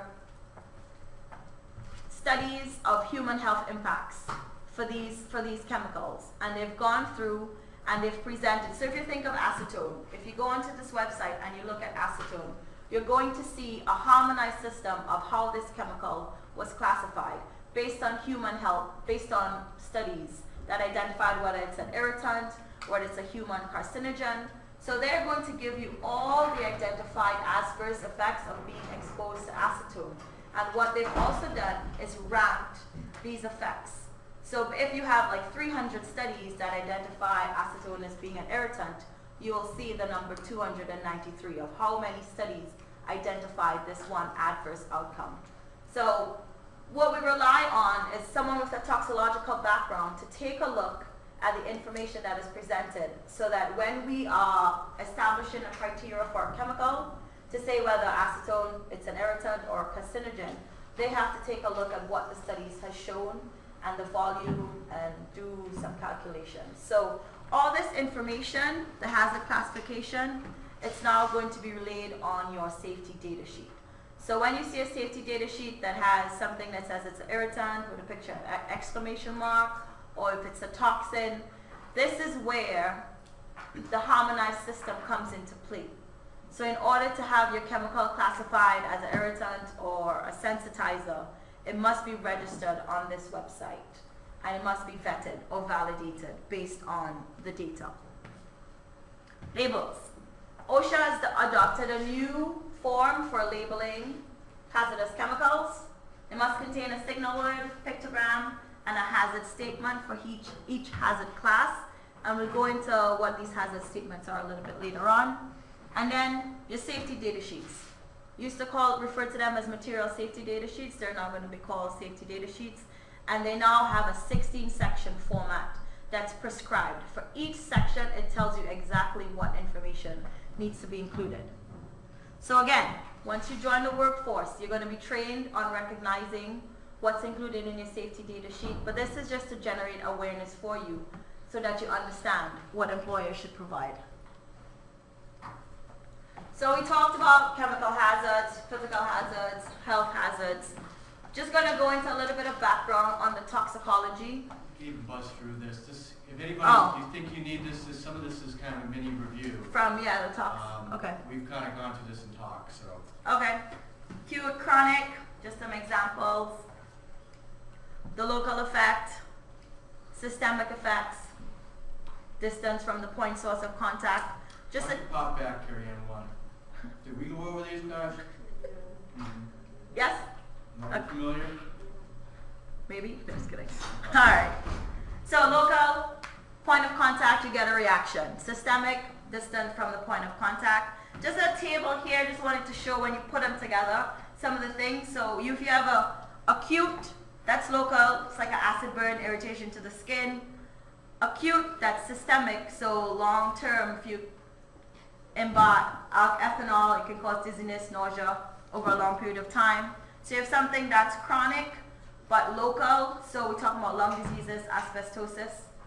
Or if you have something that's chronic and systemic over a long period of time, use an example as alcohol again, can cause cirrhosis of the liver. So just wanted to, that table pretty much sums up the different types of effects. So what you should know about a hazardous chemical is, so as I mentioned earlier, when you get into the workforce, you're going to be trained, your employer should have a written HAZCOM program on site, I mentioned having a chemical inventory or an updated hazardous chemical list. What's your hazardous chemical list? List of all the hazard chemicals. You have to know the location. If you're working in a certain area, where these chemicals are located and how to recognize them. How's the list maintained? Do you have an annual inventory? Who updates the inventory? Your written program needs to identify responsibilities within your staff as to who maintains certain elements. What's the process for obtaining new chemicals? Do you have a gatekeeper? Do you go to one person? You send an approval form or request form, I need this chemical, etc. Who approves the new chemicals? The location of your safety data sheets, whether you have hard copies or electronic copies, you need to know where your safety data sheets are. So this is just a quick list of some of the things, once you get out there, that you will be told, or should be told. Hope you're told. So ask the questions. Ask questions. You'll impress them. How do you develop a chemical list, a hazardous chemical list? Touring the work areas, identifying what materials are out there, identifying the hazardous containers or the hazard materials that you have in containers, pipes, tanks, and any type of intermediate compound that might be generated during work operations. And it all goes back to what the definition of a hazardous chemical was. Read the supplier information, read the product information. You have to determine if the material meets the criteria for being hazardous. And continue developing this list, verifying that your current safety data sheet is present for that particular chemical. What we find a lot of times when we're conducting the audits. Bring a chemical in, they use it for a couple years, and it just sits there. You have to have a way that someone can update. You have to reach out to the manufacturer to find out if there's been a new safety data sheet published. As I said earlier, with this transition time, by June 2015, all manufacturers should be sending safety data sheets that comply with the new GHS format, and we're going to go into that a little bit later on. Now this, what you see up on the board right now, could actually be one of your guys' jobs one day. Rob Seeley, who helped us out over the respirator stuff, one of his assignments for one of our clients was to do an inventory. And it sounds pretty burdensome, and basically he went wall to wall, drawer to drawer, looking for stuff. And it's amazing what people will keep. And what usually happens is their hazardous waste budget, which we'll talk about next in our next topic tonight, will go through the roof for 1 or 2 months because they found all sorts of stuff that nobody knew what it was for. Geez, I didn't know we used that anymore. Or worstly, I don't know what that is at all. And then when you have unknowns, that gets even to be worse to try to figure out what's going on. Right. So this is a process that you could be an environmental engineer at a facility and may have to coordinate this. Working with the plant people, and they're going to like, why do we need to do this? It takes too much time. There's a reason behind it. There's a real reason. And the thing about having your hazardous communication program is really, it's about a performance standard. Since 2012, OSHA has mandated that certain things be in place, but it's primarily been a performance standard. So being organized is key. Like I said, you have to identify your staff and what their role is involved in maintaining that program. Like Corey mentioned, chemical inventory, doesn't matter the size of the plant, just over time people just start to harbor chemicals in cupboards. You guys work in labs? Yes? No? Maybe? So a little bit of vial, so you just find them back in the corner, back shelf, even in fume hoods, just random things. And over time labels fade. They get corroded, you're like, oh. So you just something to be aware of. So labeling. I'm going to go through now just what's the current method for labeling chemicals in the workplace, and then I'll introduce what the new what the hazard is. You can identify the chemical, you can have an appropriate hazard warning. I sort of brought fun examples. So I don't know. Have you gone through some of these? We did the And then the little book, yeah. The DOT book. And then identify precautionary measures and how to handle the chemical. OSHA has now updated the requirements for labeling of hazardous chemicals. As of June 2015, all labels will be required to have a pictogram, and we'll go through the slew of those in a little bit, a signal word, which would be danger or warning, and then a precautionary statement and a hazard statement. Your hazard statement tells you what's the potential hazard of the chemical. Your precautionary statement tells you how can I handle this chemical safely. And the idea behind these hazard statements and precautionary statements, remember I referenced that ECHO website? So based on the hazard classification of your chemical, there are now these standardized statements that are associated with it.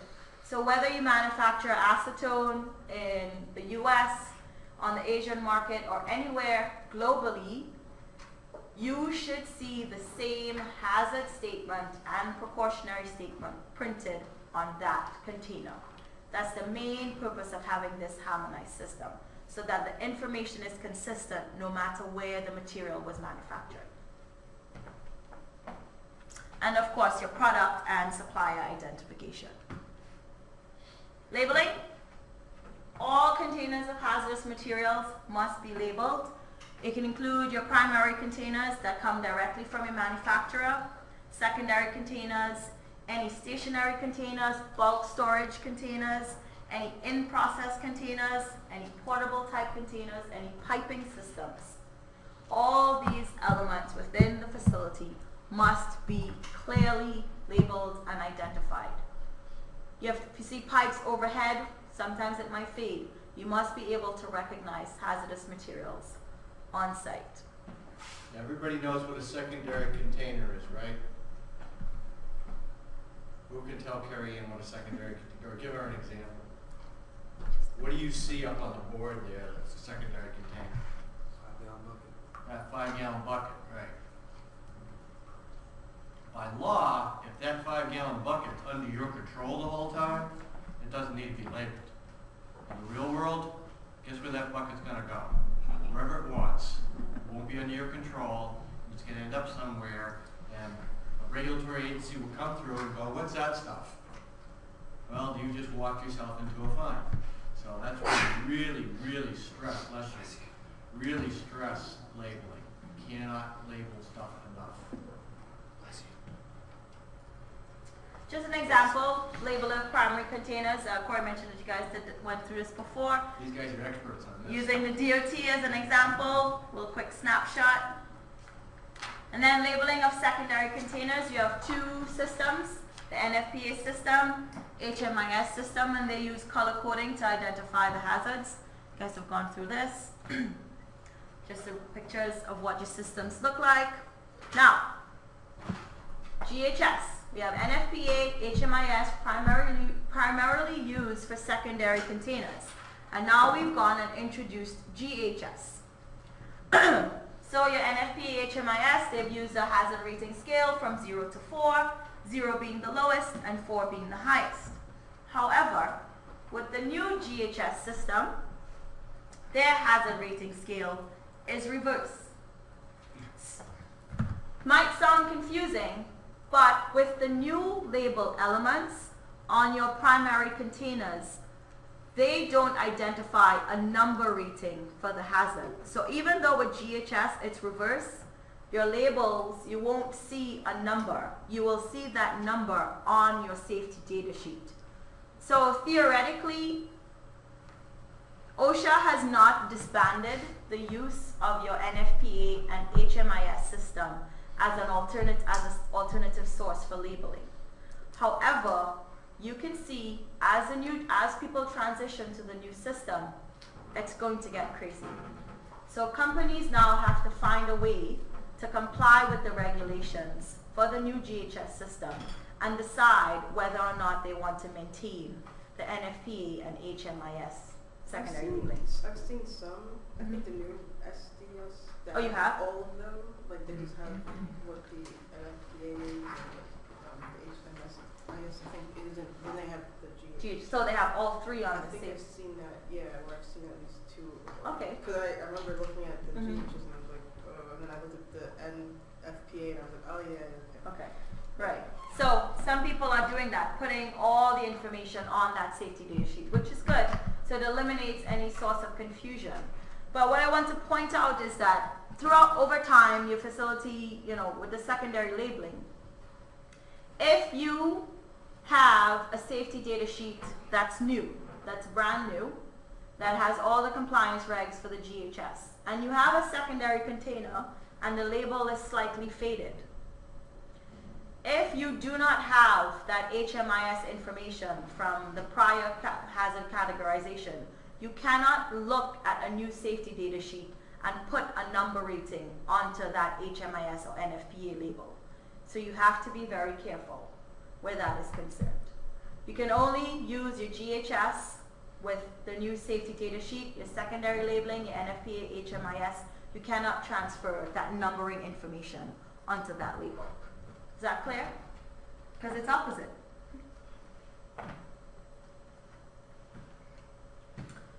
Just a quick picture of what the new labels are going to start to look like. So I mentioned the signal word. Signal word just describes the severity of the hazard, whether it's danger or warning. Your hazard statement, what's the hazard associated with that particular compound.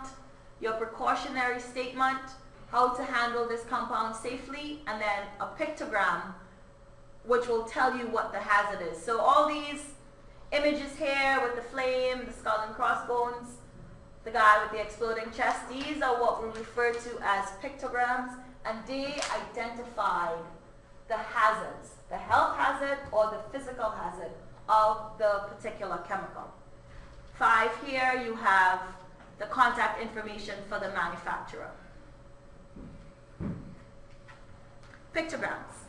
Pictograms show the health, physical, and I also wanted to mention an environmental hazard. So in the US, OSHA is the main governing body for health and safety systems, and then we have another governing body for your environmental hazards. So of course, OSHA only adopted, there's 9 pictograms in GHS.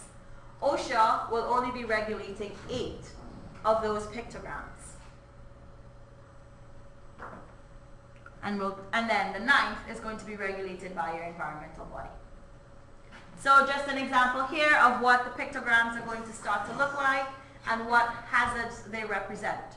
So for your health hazard group, you have the first guy here with his exploding chest. That's going to represent compounds that are carcinogen, have carcinogenicity, mutagenicity. So how the chemicals were assigned the pictogram depends on the information that's included on that ECHA website.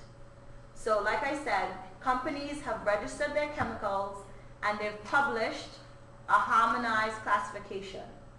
And then also based on research studies for health, human health data, they've also published the adverse outcomes for these chemicals. So based on the classification, that's how you come up with the pictograms. I'm trying to keep this real simple because I've been working on developing safety data sheets. So I'm just trying to keep all the the details out of it. Skull and crossbones, acute toxicity will be fatal or toxic. And what I've tried to show here is that for the health hazards, you can think of those with the exclamation mark as a lower severity, and then it goes up towards a more severe in what the pictograms represent. Does that make sense? That's as simple as I can put it. For the health hazards, within the category, you increase the severity of the hazard.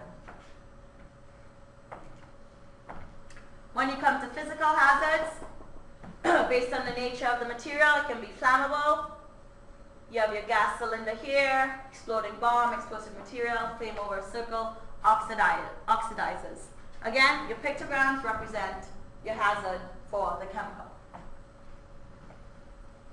As I mentioned earlier, OSHA has only adopted or will be regulating 9 of the pictograms in the GHS system. 8 of the pictograms, sorry. The 9th one is going to be regulated by the EPA. You'll probably see this on the labels, but it's just not regulated under OSHA. And it represents aquatic toxicity. Signal words. So we talked about the pictograms that's going to represent the health or physical hazard. Your signal word will indicate the level of relative severity. So danger, more severe, warning, less severe. You're not going to see the word caution on labels anymore. You guys seen caution on labels? Yes. So that word has been eliminated. We're just using danger and warning. These tables here, just try to keep it simple, represent the hazard categories and the severity of the hazards. So based on the research and based on information on the classification of the chemical, if your hazard class is acute toxicity via inhalation and you're ranked in 1, 2, 3, and 4, you can see what the, oh, I have a laser thing. All right. So hazard category 1, you'll see the skull and crossbones.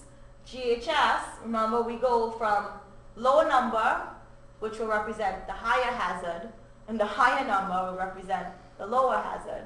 So, skull and crossbones, danger, danger, danger. When you come down to 4, which is the higher number, less severe, you have the exclamation mark, and the signal word would be warning, and your hazard statement, harmful if inhaled. Just trying to keep it straightforward.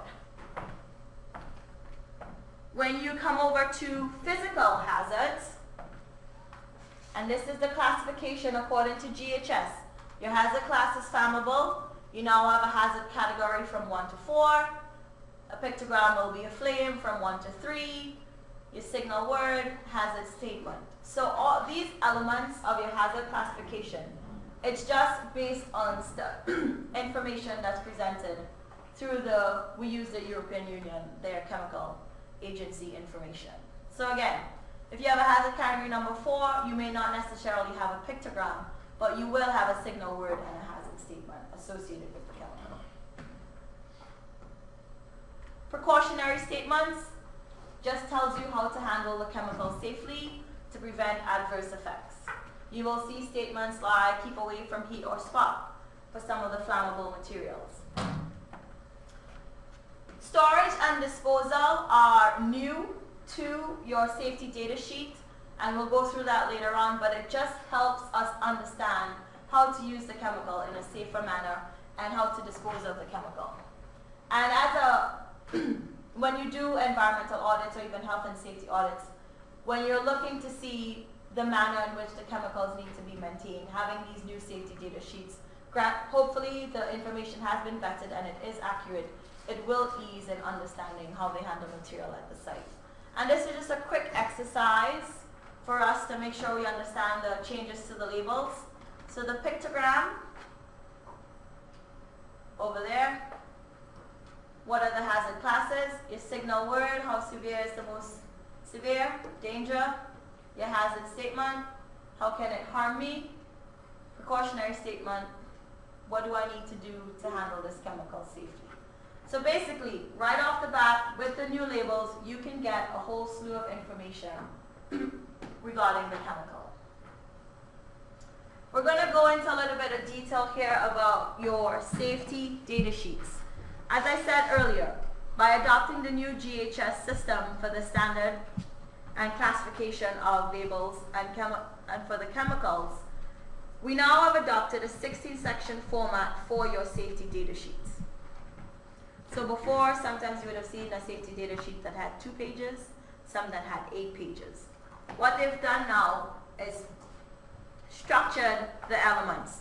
So section 1, you'll have the identification. This is pretty straightforward.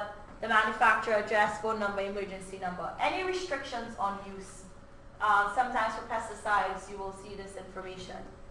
Section 2. Section 2 is very, very important. We just went through the last couple of slides. Is what we use to generate information in section 2.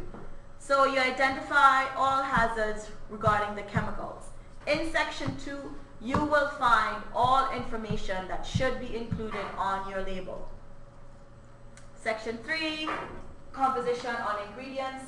Previously, where trade secrets were involved, we've had companies, they were very hesitant to release percentages of hazardous chemicals that were in their formulations. So what they've done in order to protect trade secret information, they've given manufacturers a range of percentages. So if you say your compound has this percentage of a carcinogen, we can use that range in order to go and now classify your carcinogen, whether it be a category 1B or 1A. So that's how they've sort of, go ahead. How big are the ranges? Do we regulate it? Is it plus minus 5? The one I've worked on, it was like 10% between both. But I've worked on limited, very, very limited safety data sheets. So they still feel protected that no one can come in and know their exact formulation, but they can still be registered and have a hazard class. Section 4, first aid. Section 5, firefighting. 6, accidental release measures. 7, handling and storage. Section 8, exposure controls and PPE. This information, as long as it's accurate, becomes very helpful for emergency response when you're writing your emergency response program. As an industrial hygienist, if we're trying to understand what's the potential exposure in the workplace, this information is helpful. Section 9 lists the chemical and physical properties. Section 10, any stability and reactivity information. Section 11, your toxicological information. 12 to 15. Yet again, this information will be mandatory on your safety data sheet. However, it will not be regulated under OSHA for those chemicals that are manufactured in the US.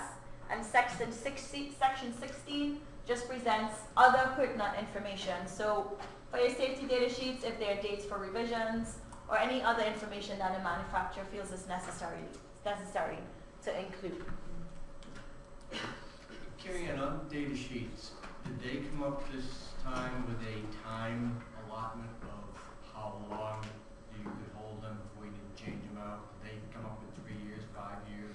What's going to be considered an old? For a manufacturer to update the safety data sheet, or for you as an employer to? You as the employer. Did they do anything formally this year? Not that I've heard of. Not that I've heard of. Now, you go up to southern parts of the world, sometimes they'll set requirements. If you go to Canada, manufacturers are required to change and update MSDSs every 3 years. Old information is not good information. Because if there's new data out there that will change or impact your hazard class, then your safety data sheet will need to be updated. Summary, what we went through, we just discussed the main purpose of your HazCom program. Once you get into the workforce, an employer needs to educate you about what are the chemical hazards present at the facility and how to protect yourself against exposure. Basic elements of your HazCom program, your written program, your chemical inventory, that hazardous chemical list, identifying the roles and responsibilities for your HazCom program, who maintains what. Training, must always be trained. The location of your safety data sheets. We talked about ways in which hazards are identified through your GHS standardizing the system of how you classify the chemicals by adopting the GHS system. Training, labels, once you're on site, hazardous chemical containers must have labels. Your safety data sheet, you're going to be able to look through that and understand what are the hazards present. Talked about the changes, and from 2012, your new label elements, your pictogram, your signal words, and we went through your 16-section format for your safety data sheet. Questions? Nope. Okay. You guys are ready? So you can, when you go into your interview, you can talk to them about, okay, what is your safety? Why don't we take a 10-minute break, and that'll give us a chance to get rekeyed up, and we'll take you home with another topic.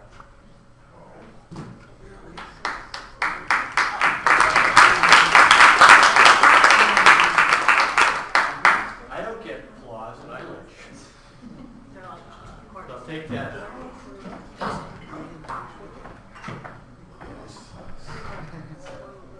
And yours is on here, right?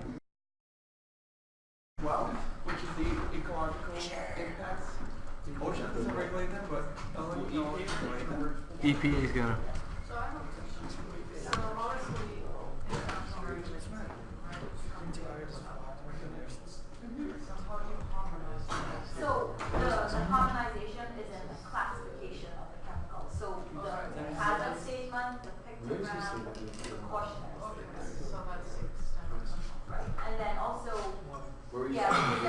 want to get fitted now? Sure. Yeah, put your masks on. We should go. That's how some countries Let it warm up your face for a little bit. So those are things. Yeah.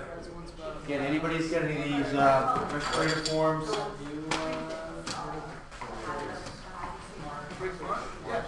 have to hide the class, whether it's a person or, Another site you want to go to while we're yakking here. Go to AIHA.org. That's our national site. so that website I talked about, I mean, that's the main resource that we use. So to get your chemical register, you have to go Other through one, ASVAB, American Society of Safety Engineers, that's ASSE.org. studies, if there's studies on your. But no, it'll be fun if you want to come up, you know. I'm probably going to be up there for May 7th. Yeah. Usually start at like 4 o'clock in the afternoon until 9. Your dinner's included. You're going to have steak. You have wheels? You have wheels? But if you can get, you know, What is it? our local industrial hygiene section. Ricky's expressed some interest in about this. But, you know, to get into chemistry, So the body, biology, so any that body, of those sciences. when you. I mean, there's better spots. That's what, Monday. Boy, that spot you were talking about. Yeah, you guys both can do it. Yeah. And then as a man. Whatever, dude. Weaver Hall? What is Weaver? In a sense that there's a, like 300 entries, like that's. But yeah, myself and one of our associates who graduated from here, We found. she graduated from Cells undergrad. And she's going to talk about the environmental stuff that she got into. Took me a Monday, the 7th. Same day we got our big drill. So Or a lot of our hands on. based on the information. I don't know if I can get all three done. So we're going to be doing this in pieces. I can, So the manufacturer. You get those? yeah, sure. So where's, I wouldn't mind doing it. I wouldn't do it. Demonstrate. Which is one we're finding. So. I know what to do. John plays talk to me, you know. Look up, look down, look side. So that's the. I'm receptive. They're the ones that Remember. regulate the information. Yeah, I'll go watch it. Okay, where am I here? They're government agencies. Well, we're going to get certified on full. So we don't have this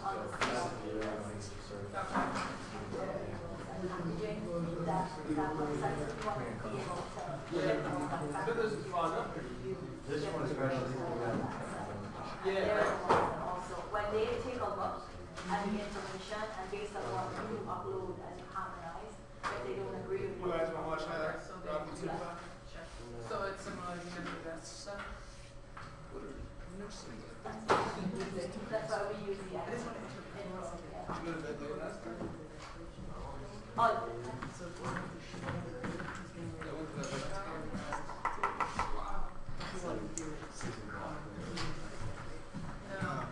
Corey, we have 20 minutes after class. so you're gonna, oh, you're doing fitting now? Fitting? Are you doing the fit test now or after class? I'm doing a couple now, but I'll do some after class. These guys just wanted to take advantage. Yeah, no, sorry. So right now, there's no governing body with just yet that has that repository of information where people with their registered chemicals would upload their safety sheet and information and classification has been granted by a body. So then to import into the EU from the United States, Really would it not. comply with the Yes. European guidelines? Which are very So there's your homeworks. Yeah, so I mean, take for example, we had a compound horse footing. So it's material that they rub on the feet of the horses. And one of the oils, the footing oil, was a carcinogen. So these people, they get the raw materials and they mix it into a certain composition. So we were tasked to develop the safety data sheet for that. But of course, it's, footing oil for a horse and people are rolling around in the material, so the risk of exposure is less. But we have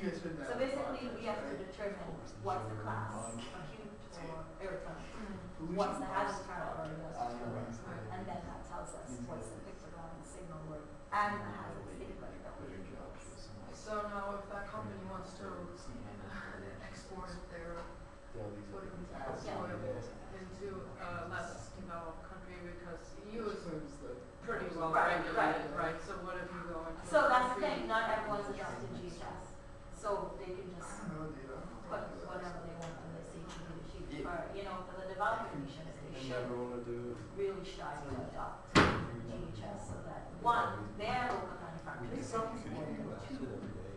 can, right, so what's so what's the scenario? I don't know, I thought that's one thing that you can never, oh, it's something like that. so in order to export to the US, you have to non-comply with Right. So Yeah, eventually, it's probably. still a transition period, you're still, No, they say it doesn't alter your personality that much. Yeah, it does. a lot of our manufacturers are Long term? they're only developing the SDSs for the US.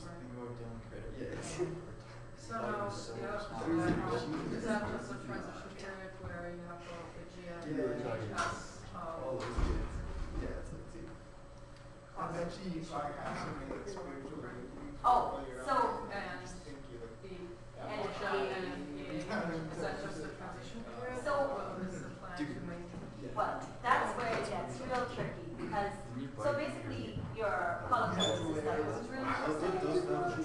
So like if you have the bubble storage tank, you can see a real quick label, but, so for GHS, on your label element, you don't modify it.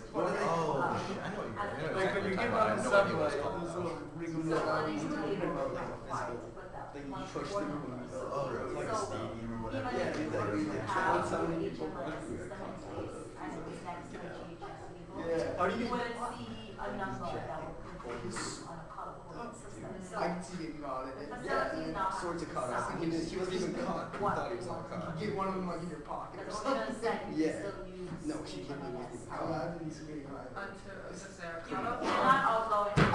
He's- The he's getting money, he's been there. problem just becomes, like, if you're shipping it out, you have to go with Believe GHS, it, but yeah. for your local, Oh, dude, so- you know, at he was your just stations, white as a you know, labs and dude, stuff, that you white can board. still use the HMIS. But if the safety data sheet, And what am I supposed to do in Boston? you cannot look at that and then class and get an FPO HMIS. You can't pick out I a know number. these two kids are with So over time, He said that if label is erased, he you're not, got startled. you can look at an archive SDS, but I don't think that's ethical. And had, like, So they're sort of forcing them his head down. over and he was like, time "Crap." to eliminate this. I think something that is where. But it can't, Years. yeah. Hard windows. I mean, even now, we're struggling with the secondary Straight backwards. label because you're gonna have files like this small. Not bad, dude. Or like, how you gonna put all that information, because that's what the label has to look like. The picture Oh, is the same. Yeah, So, yeah, exactly. we have to get creative. Those are always funny, like your body just reacts to try to pick The this up. numbering and stuff like Usually you just SDS, one means acute. Right, so on your new safety data sheet in that section 2, you will see a hazard category. That's your number, your hazard Remember the time category. when we threw that Say thing what up? two means, like, because in, like, we Oh, have wall, like, mixed Um, up, right? No, where? No, it would some might put in parentheses what it means, but usually you just see hazard. Yeah, Like the I mean, so this kid banned. wouldn't that be more helpful? At least for this. Because the two systems are opposite. Right, for them to understand. Like this girl. If it's a 4 GHS is less. But then you have other things that can trigger. So a 4 is less, and you will see court warning as opposed to being triggered. So those are other triggers that can tell you it's, you know, not as happening. Just imagine, you're gonna only know the new system. The people, we've been I training 6 feet and away from the wall, and I just it's going to be. just backpedal like a dozen times trying to catch myself, and finally fell straight into the wall, and it's so much Yeah. power going into it that I just pretty much went through. Yeah. Once they hit it, Now, it's Echo and Reach. Right, so we have folks that work on reach products from articles and stuff, so. Yeah,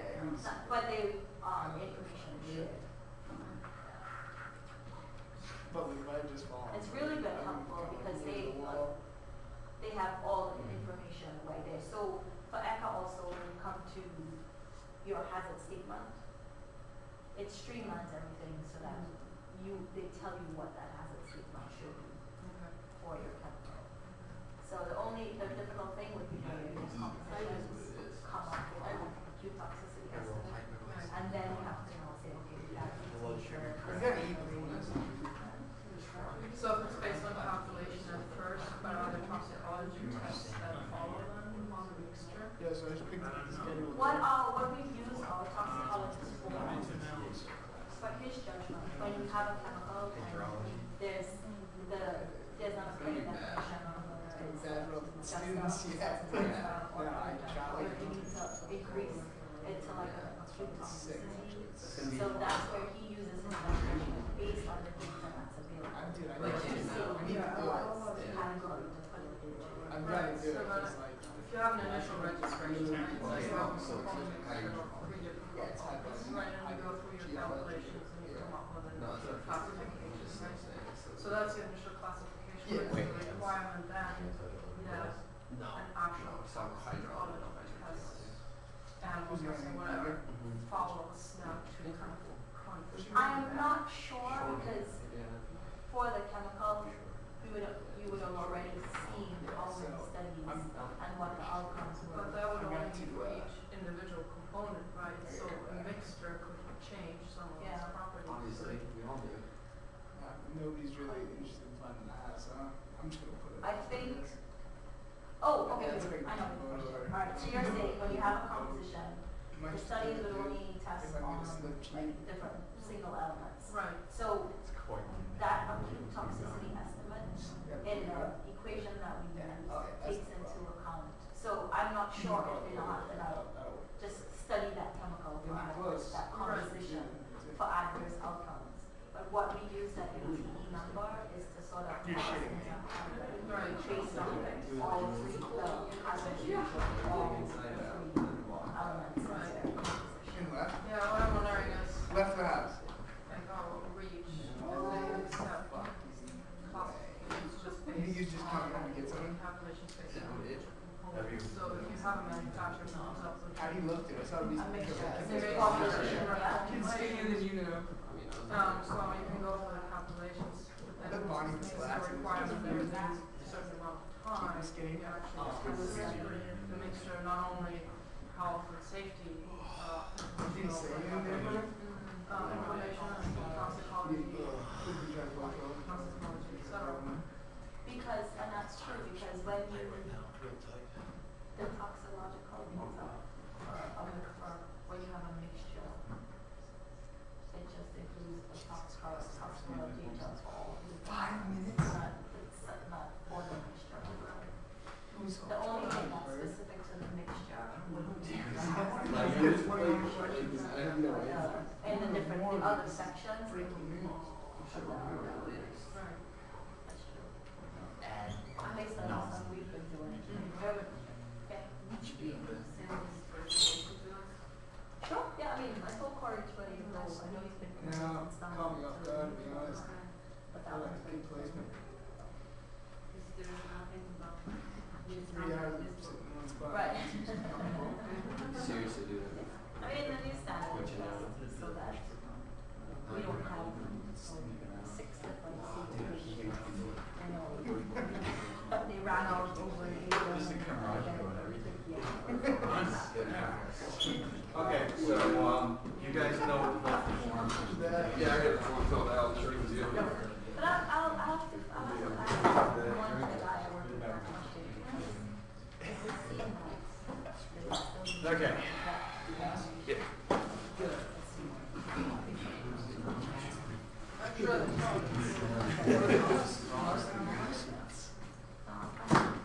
Okay, we're going to get started on the last little session tonight. And again, I appreciate your patience in going over 3 topics, class topics. I thought this is the only way we could kind of coordinate things with the people leaving on field trips. Next Monday night is complete hands-on. For 3 hours, all you're going to be doing is hands-on stuff. We're going to have 12 to 15 different stations set up. We're going to break into probably a group of 3 teams. You'll probably be working with people you haven't worked with before. Again, we want to get an opportunity to mingle about.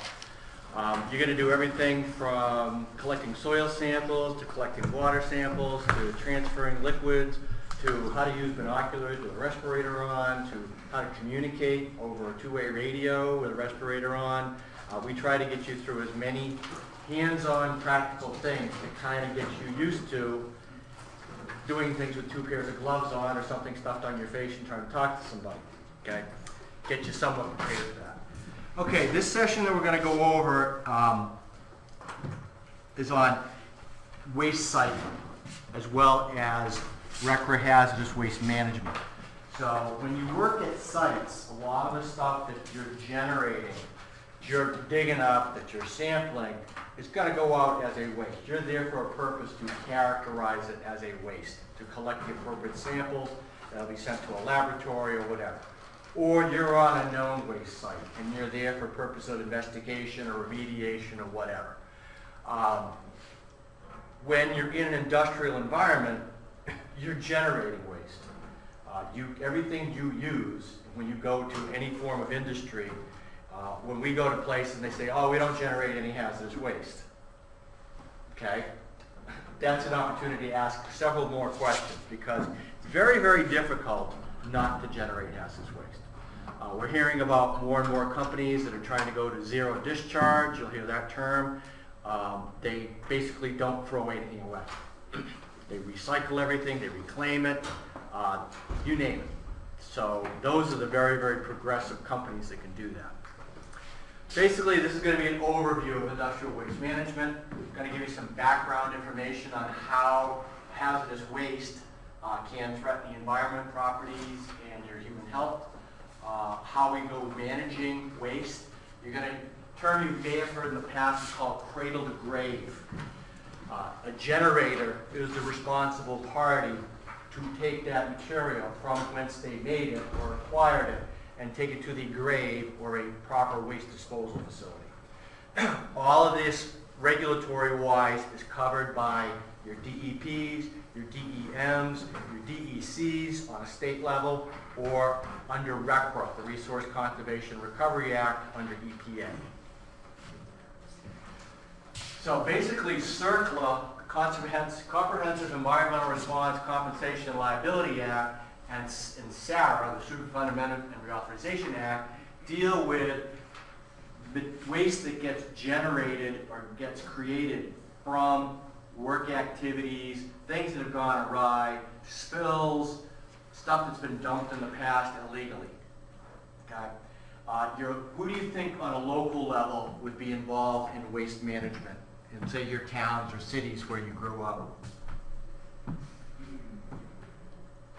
You might have a public works department that might have a hand in it. The health department might have a hand in it, because we live in a fairly litigious, regulated society. You're going to have local entities involved in this as well. So you'll always hear, like when you may be going on an environmental health and safety audit sometime in your career, you're going to be looking at federal, state, and local requirements. There could be some wacky local requirement out there that says, like John, you spill 1 drop of oil, that's an oil spill. The mercury job that I work with on for John, not for John, that's how I met John.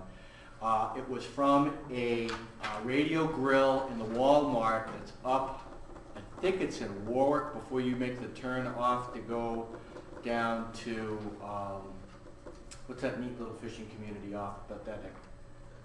Wickford, right. What had happened was a guy came in to change out the switch in a fryolator. And the switch was a mercury switch. And he broke it. And he didn't tell anybody about it. And one of the workers saw it. And one of the workers called OSHA and complained. Then OSHA sent a letter to Walmart and said, we've heard you've had a mercury spill, please advise. So they didn't send anybody there to pick them, inspect it, do a visual. They basically sent them a letter saying you had to respond. Store manager responds, it's all taken care of, no problem, you bet. So then we get a call from their insurance company who had caught wind of this. I go down, within 1 minute of looking underneath this fryolator, I see free mercury sitting there. So this was at like 8 o'clock in the morning. We were down doing some air sampling to quiet down the employees a bit.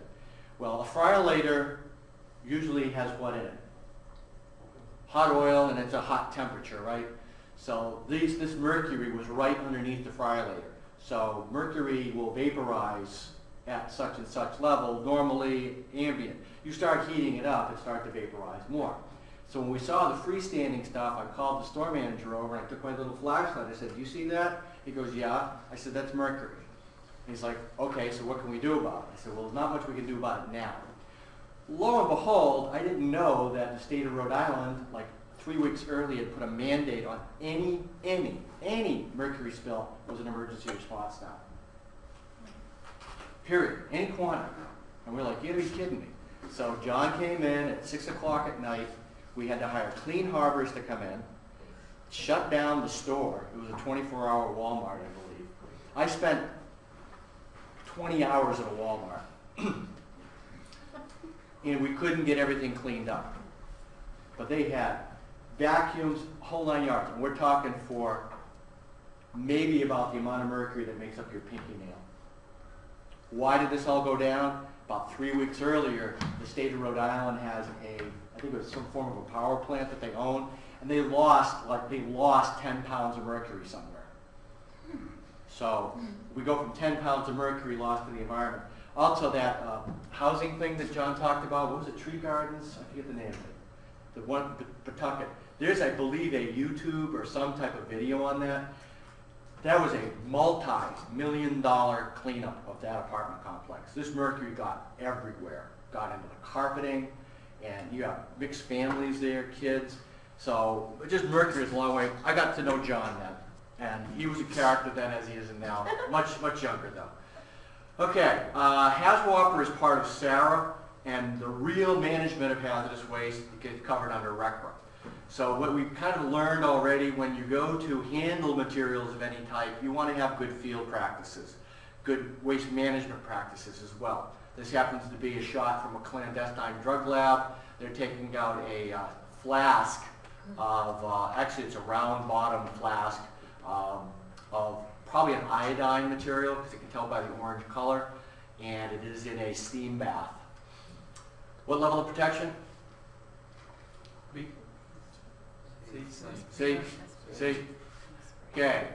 The 4 C's, you want to remember those. Actually, the 3 C's and the 2 S's. Characterization, make sure you have a plan when you're going to move something. Stage things properly, we'll talk about that, as well as segregation and separation. If you don't have to move something, don't. I don't care if you're in an industrial environment or out at a waste site. If you're not sure, don't handle it, have somebody else do it. If you're going to move something, make sure you have a place to take it and a way to get it there safely. Again, marking of containers, road maps. One of the activities you're going to do next week is probably a dark room investigation where you're going to have little headlights on.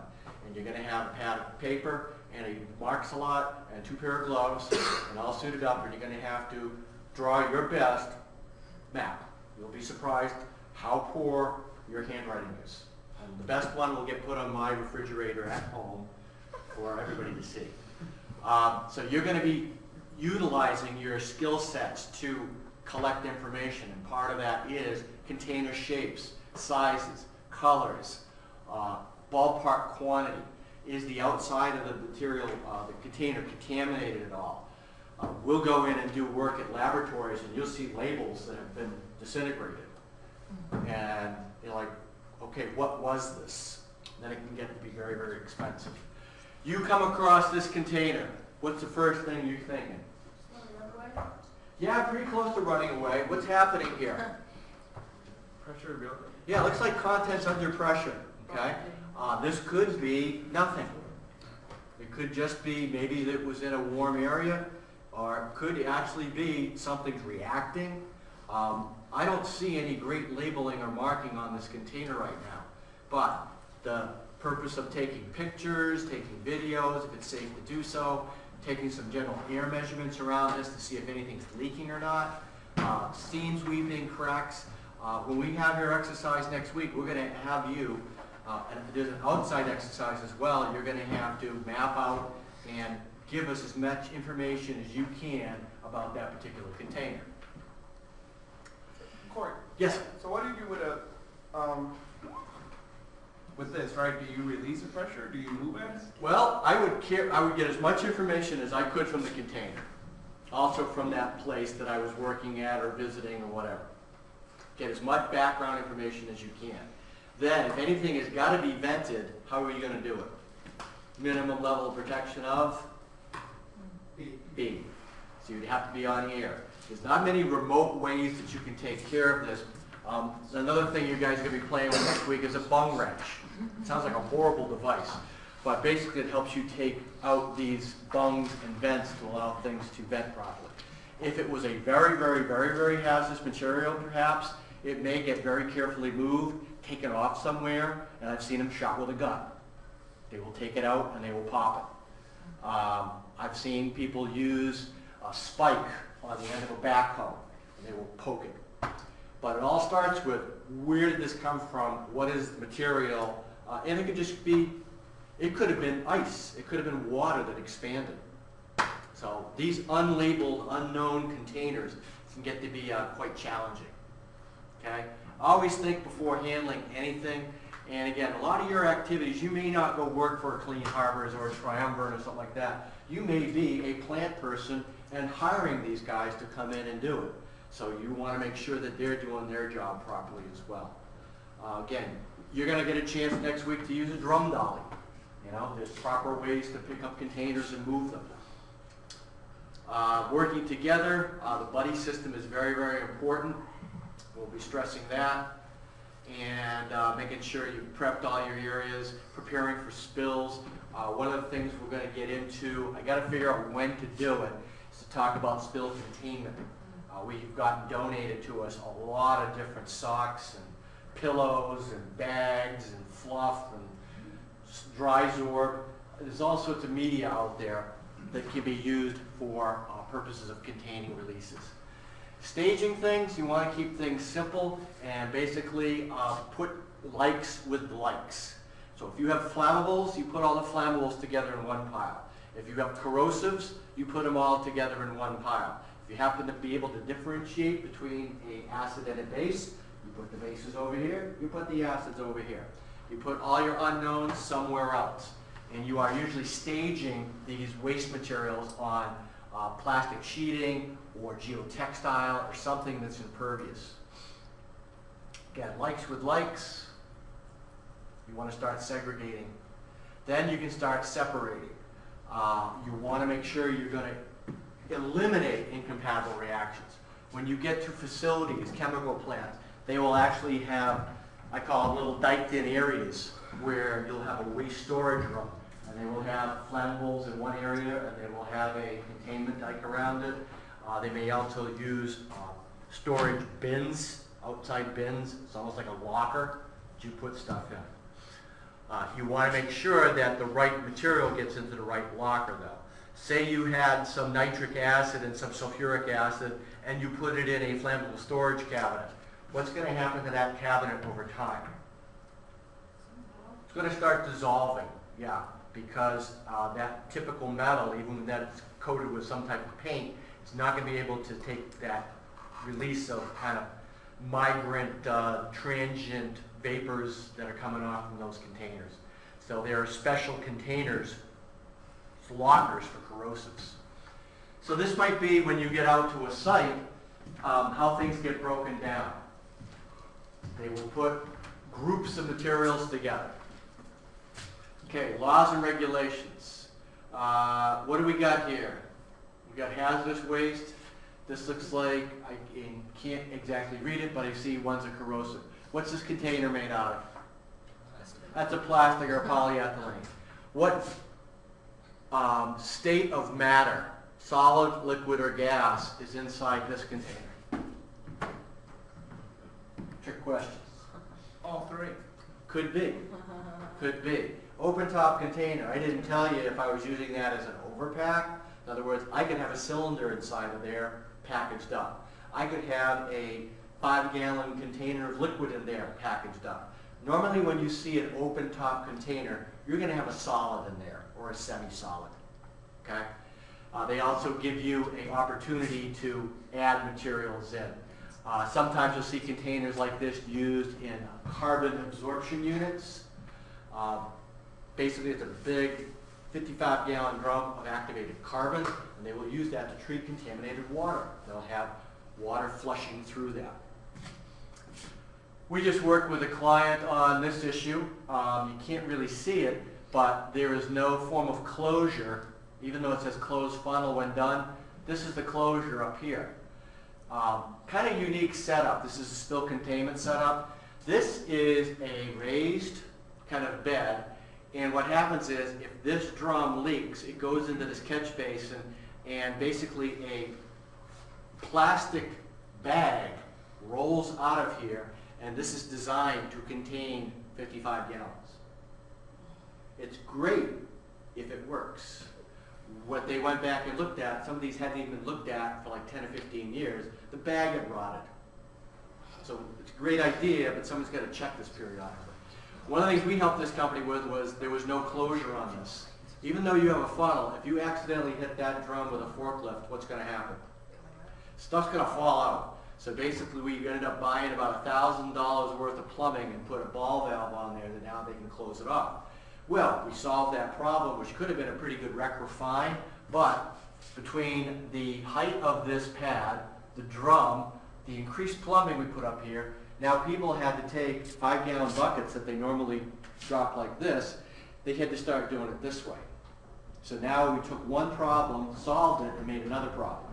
So we came up with, the company had a machine shop, and they're basically going to cut about 6 inches off of this, take this whole thing off, because now the real closure will be the valve. So there's times that you fix things, and then you make another problem that you have to fix. RECRA has been around for a long time. We're coming up on 40 years. Again, this is the main set of regulations dealing with hazardous waste that come out of the EPA. And it's kind of weird that they talk about solid waste, because you know as well as I, you can have liquid waste, but everything's a solid waste, according to the EPA.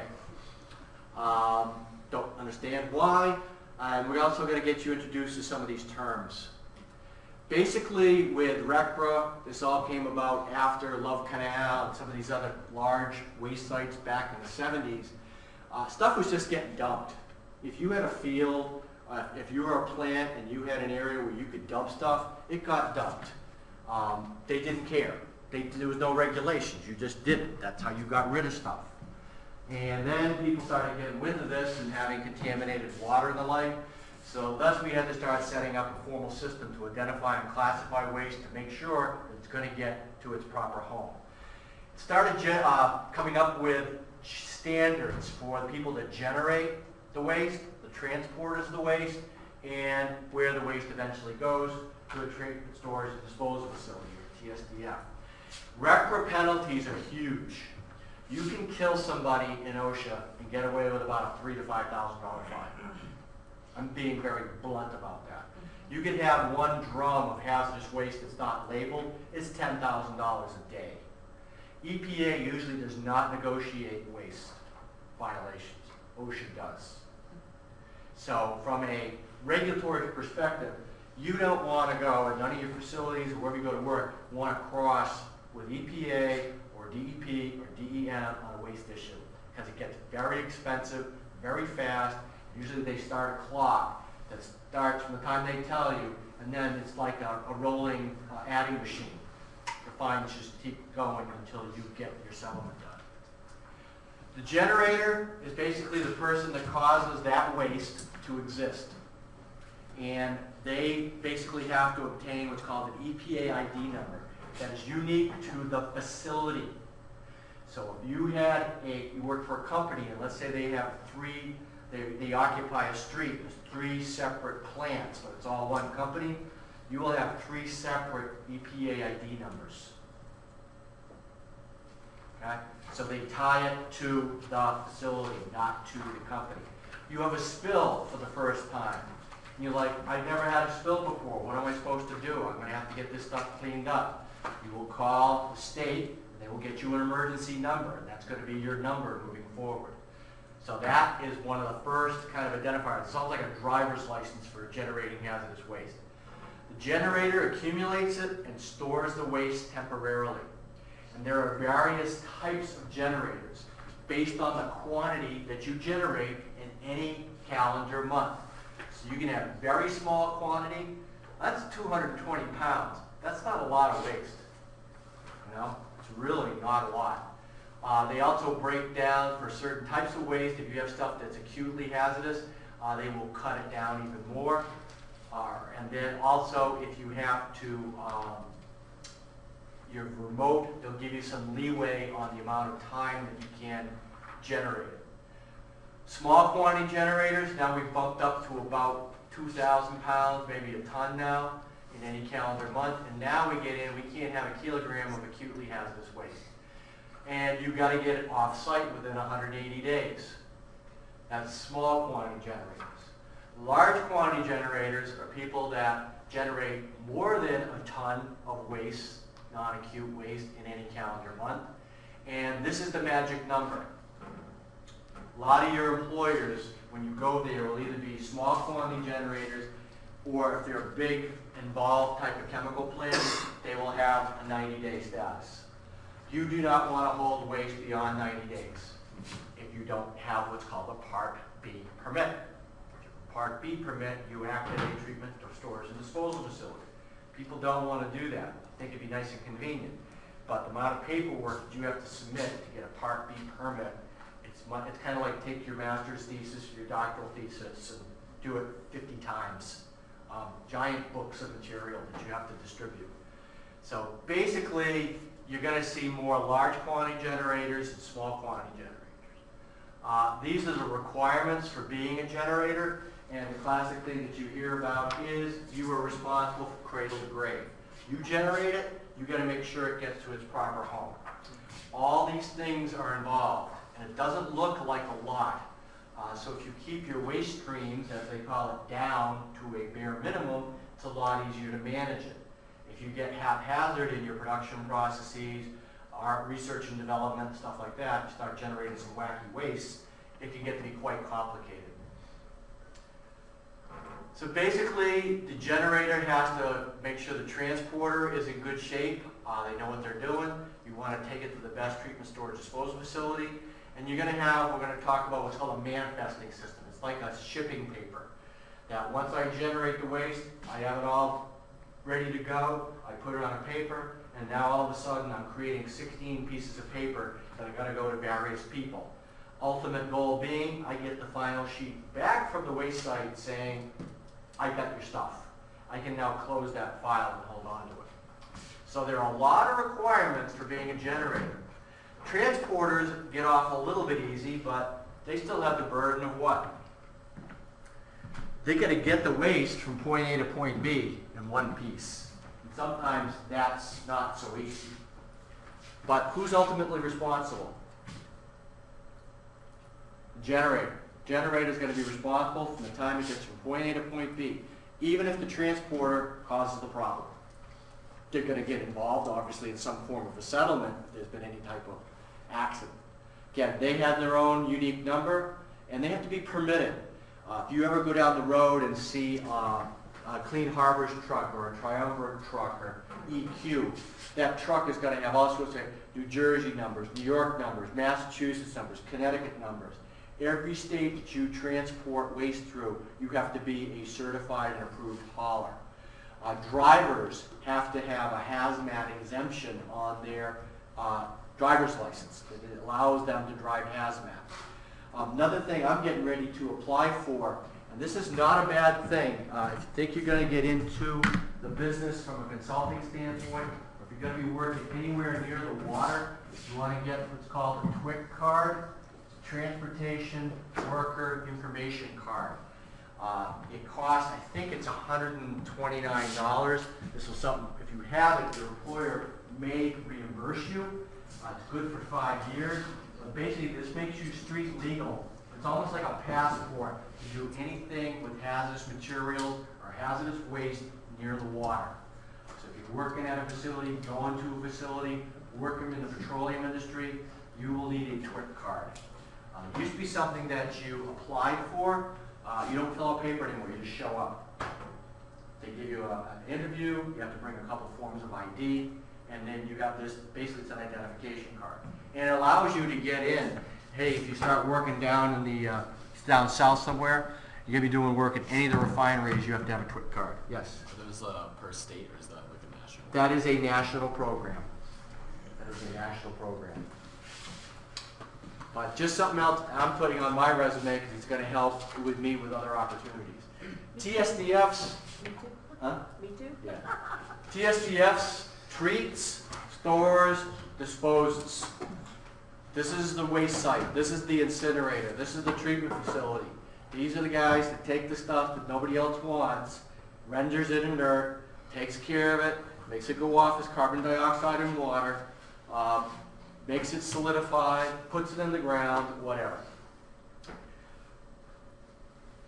This is nasty business. I've been in a couple of these. Company I worked for had a couple TSDFs that eventually turned into Superfund sites. Because when they built waste sites, there was no requirements. They started taking stuff in.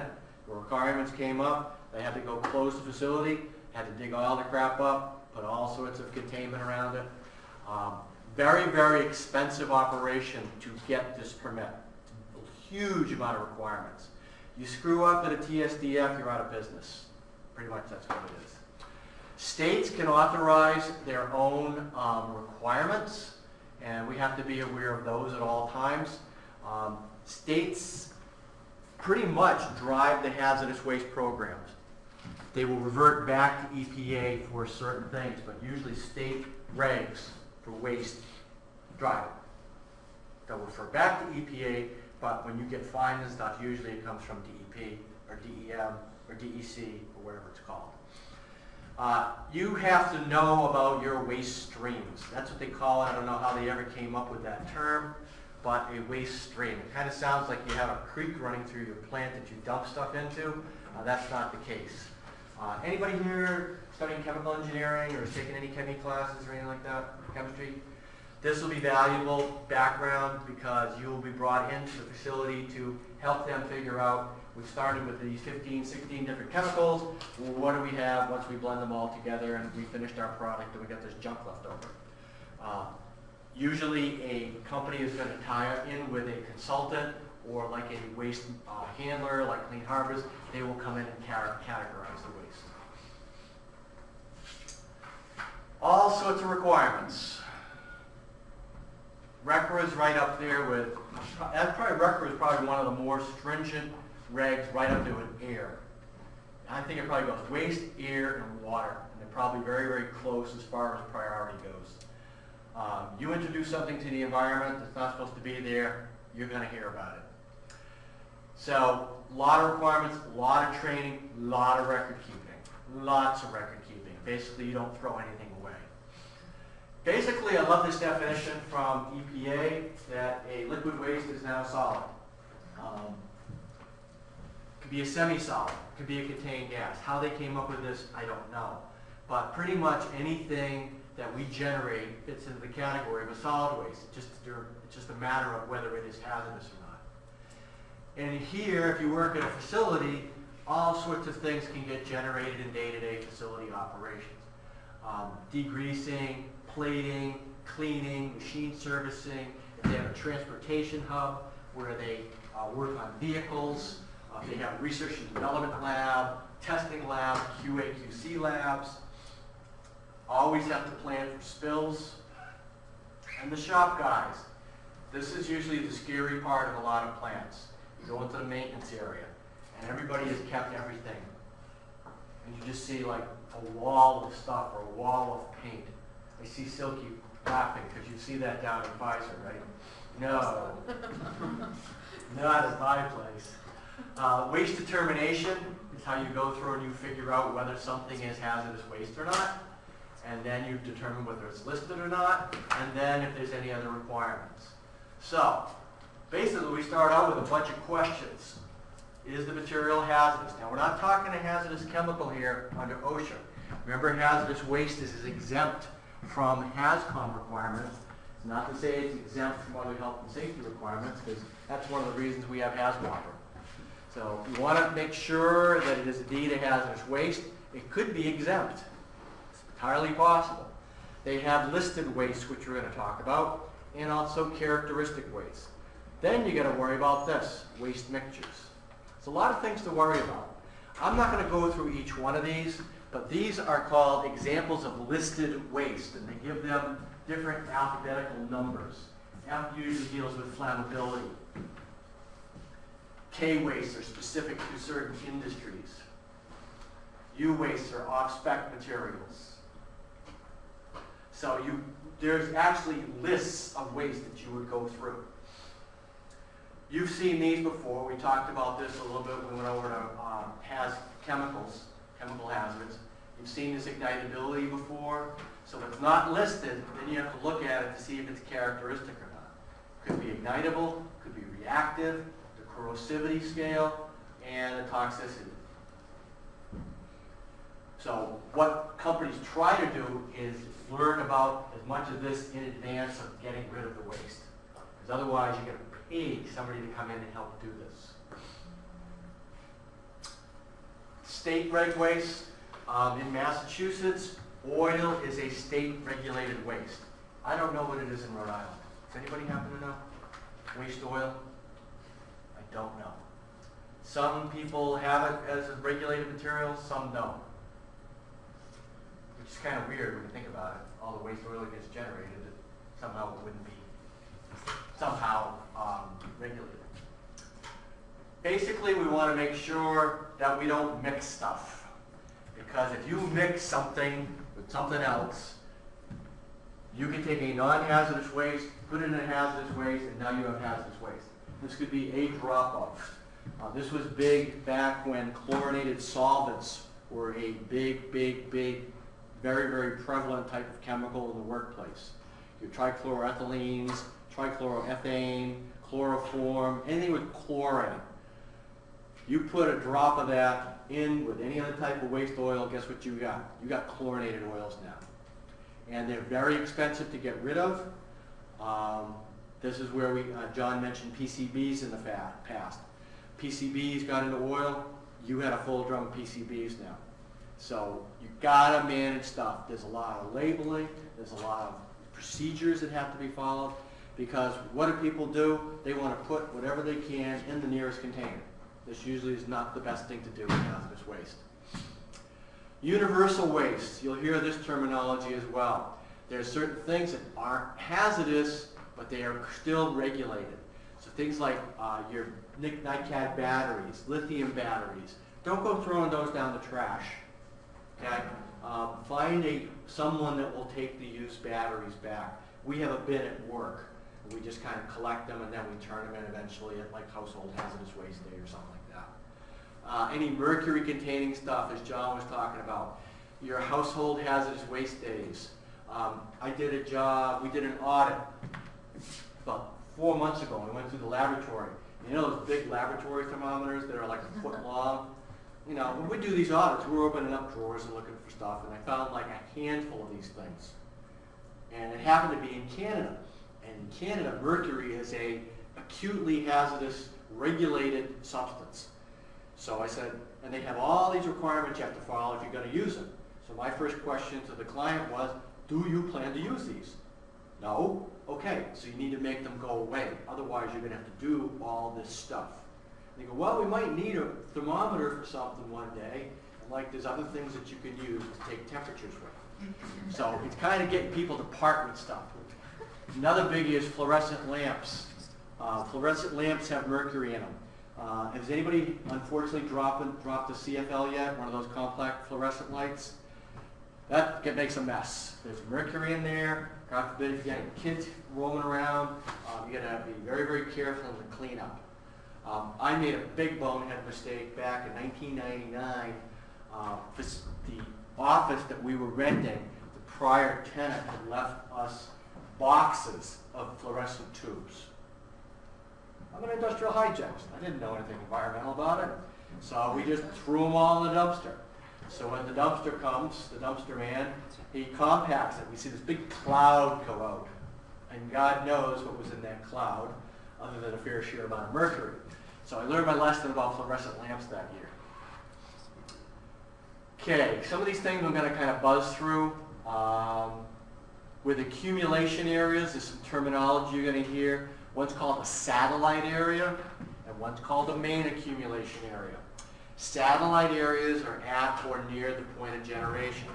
So if I'm working at this workstation and I have to wipe stuff down and I got some dirty rags and other stuff, I'm going to have a container here that's under my control. That's going to be a satellite waste container. That's kind of like my interim storage. Out back would be our less than 90-day area where that would get taken when it's full and it goes to a little holding pen. Big thing is making things disappear before 90 days. If you're a small quantity generator, you get some extended time. They feel that you don't have all the necessary resources to do this quickly. So satellite is at the point of generation. You're probably going to see that as a test question. So a satellite under the control of the disposer at point of generation or near the point of generation. And just some examples. You can see things like safety cans, closed top drums, plastic drums used as a satellite container. One thing you never, ever, ever want to do is date a satellite container before it's full. What happens is if I add this amount and I put a date on this, my 90-day clock is started. And that's not good, because I might forget about this, because it's only half full. And then, you get an internal audit come through and say, hey, that drum's been sitting back there for a year. So you only date stuff from satellite areas when it's full. Time to be moved. You have 3 days to move it. 72 hours. And I'm not going to go into all these. We're going to get you this complete deck of slides so you have it for your reference purposes. Okay? So big thing is in satellite areas, don't date it until it is full and you're going to move the container. When you mark a container, you've seen all the ones I've showed you so far, it has to say hazardous waste. It has to have some form of description about what the waste is and what its hazardous property is. This is way different than what Kerry Ann talked about. Kerry Ann talked about virgin, clean, brand new stuff. We're talking about leftover junk that has no more intended use. We got to get rid of it. So it's got to say hazardous waste, where it came from or what it is, and what its general hazardous properties are. DOT containers are used, and you got to make sure that that container is right for that waste. And there's all sorts of containers you're going to start seeing in various shapes and forms when we start doing our hands-on. We're not going to bring a roll-off box in, but we're going to have all sorts of different size containers, kind of give you a visual orientation of things you'll see out in the field.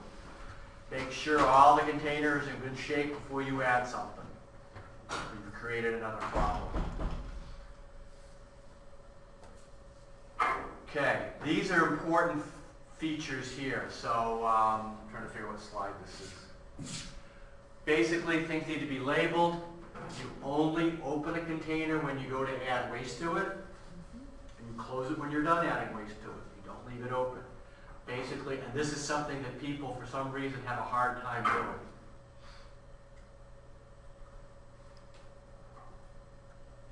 Another important point, a container is never full. You always want to leave a little bit of outage so we don't have one of those expanding type drums that we showed you in an earlier picture. So you want to leave what they call outage or freeboard. Again, some of this style is common sense. Don't mix stuff together. You'd say, oh, how could you not have good housekeeping in a facility? I've been in numerous waste rooms that are pits because they figured it's locked, it's under somebody's control, nobody's going to go in there, and I'll leave it. Until you get a visit from an EPA or a DEP inspector, and they make your life pretty miserable. Okay, I'm just going to kind of scream through some of these. You see a lot of labeling and a lot of marking. We drill this into our clients' heads, and they still don't do it. Why would some things not get labeled easily? What situations could you have where you might not be able to label something? You have multiple chemicals and then the byproduct, you don't know what's going on with the Yeah. byproduct. Also, the chemical is oily in nature or something like that, you can't get the label to stick on. Well, now you got to become creative. You come up with something like a tag. You can't say, well, I didn't label it because I couldn't get the label to stick. That's a pretty lame excuse. Okay. As you get more complicated, the state may start saying, hey, you need to start doing inspections of your waste handling areas. And they will look at everything. They will look at your containment. They will look at your berms. Classic one we've seen out in the workplace is they'll have a good-sized storage tank, and they will have this beautiful containment barrier around it, like the one that John showed you. So I have my containment area, and inside here I have my container of waste. And what has it been doing weather-wise here the past couple days? Raining. Where'd the rain go? In the containment. Okay, so what if people come up with a brilliant idea? We're going to put a valve out here to allow us to get the rainwater out. What does somebody forget to do? They'll close the valve. This was the case where that situation up in West Virginia where that chemical went down the pipe. Somebody forgot about it. So people come up with these great ideas to make life easier, and it ends up becoming more difficult. Spill equipment, we're going to show you that in the coming weeks. Make sure that everything is compatible. Nothing is empty, unless you can certify that it's empty.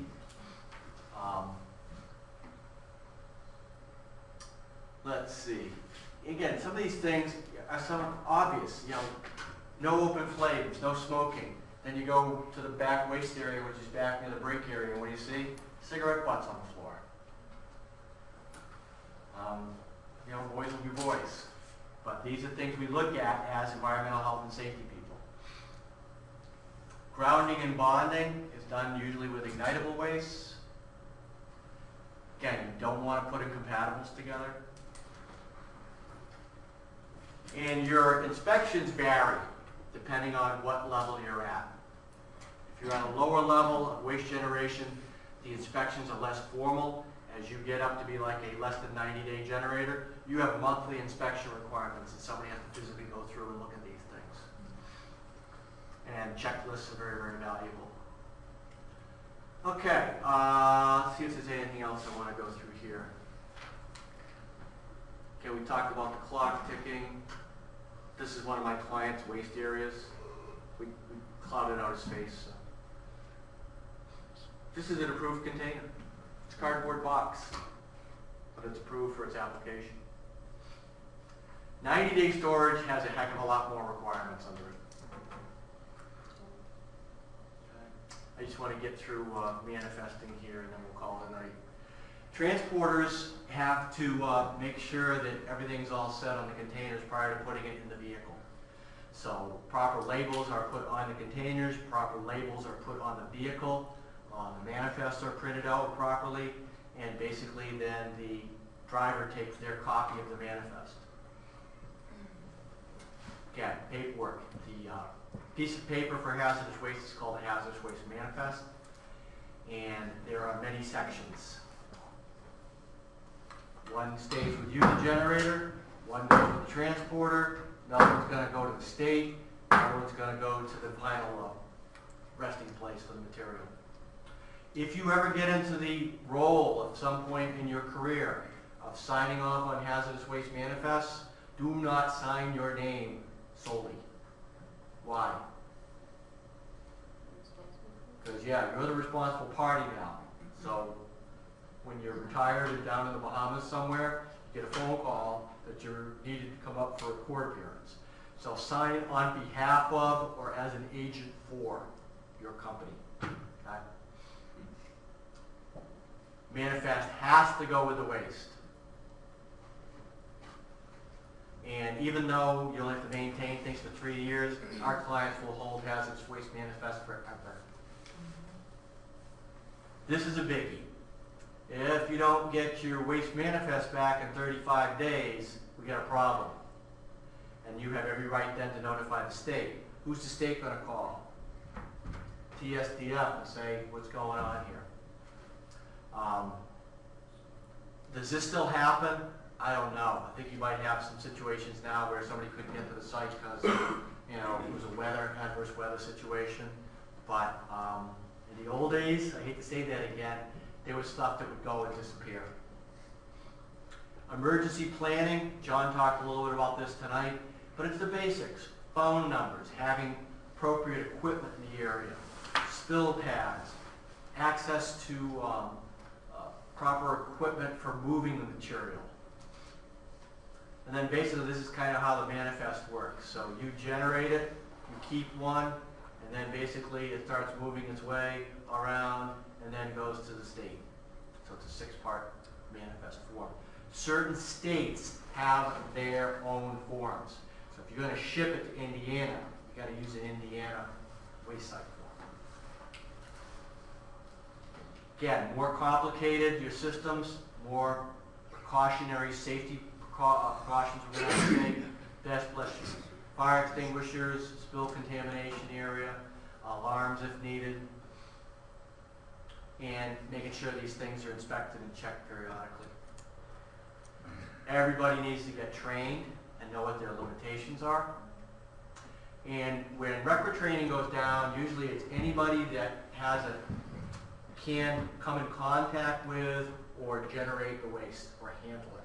So sometimes I've been to one facility, they'll go, oh, we have a person that does that. I'm like, you gotta be kidding me. One person handles all this? Oh no, we have the people that put it in the containers. If you think a problem would occur, who do you think is going to be causing it?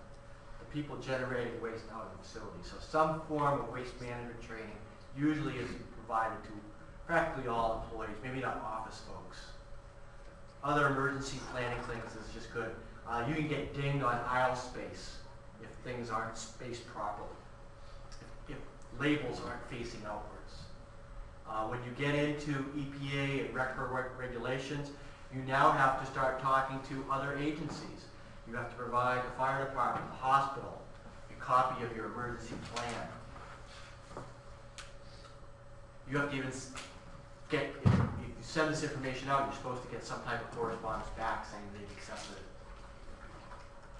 So, I think that's about as much as I want to talk about. We got the contingency plan. This is some examples of universal waste. Big thing, when you get out into the real world, get inventive and think about ways to minimize waste. That's where we want to go. We want to get away from generating. We want to think about creative ways to get rid of stuff. Okay, so thank you for your patience for this 3-hour session on a lot of information. You don't need to clap. Next week, I would bring your play clothes. I would bring a towel. You may want to bring a change of clothes because we'll be in suits and sweaty and hot, and we'll have a good time though. Okay? Have a good rest of the week. We'll see you next week. I'll get you any other instructions on email. If you got any forms for me, just drop them down front. And I will be getting all these decks to you.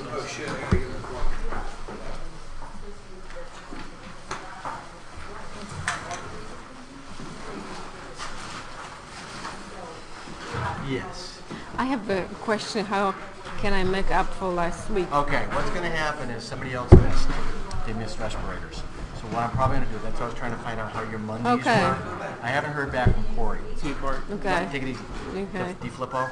What I want to try to do is I'm coming down on Mondays. If we can get together for an hour, I can go through with you what the respirator stuff is. And I'm not going to put you in an air pack. That's number one. I'm not going to do that. At SCBA, I'm not going to do that. You probably might. Why? Because I don't want to take the risk. That's the one thing. I lost my baby. Huh? I lost it, so. Oh, no problem. Sorry. So it's okay. Anyhow, I'm very sorry. I know. But, we'll figure it out. But between now and the end, get with Q and you and Corey and get that straight. I just need to know kind of like in advance because. Or another thing we may do, I'm going to try to coordinate both your guys' schedules. Okay. And it may be we do a conference call. Okay. You know, 5 o'clock in the afternoon from 5 to 6. I just got to find out what blocks of times you guys have. I'm okay with Monday, but I need to know in advance. Okay. And kind of like plan my schedule. Okay. I got a lot going next Monday, so we may do it the Monday after. Okay, no problem. But we'll figure it out.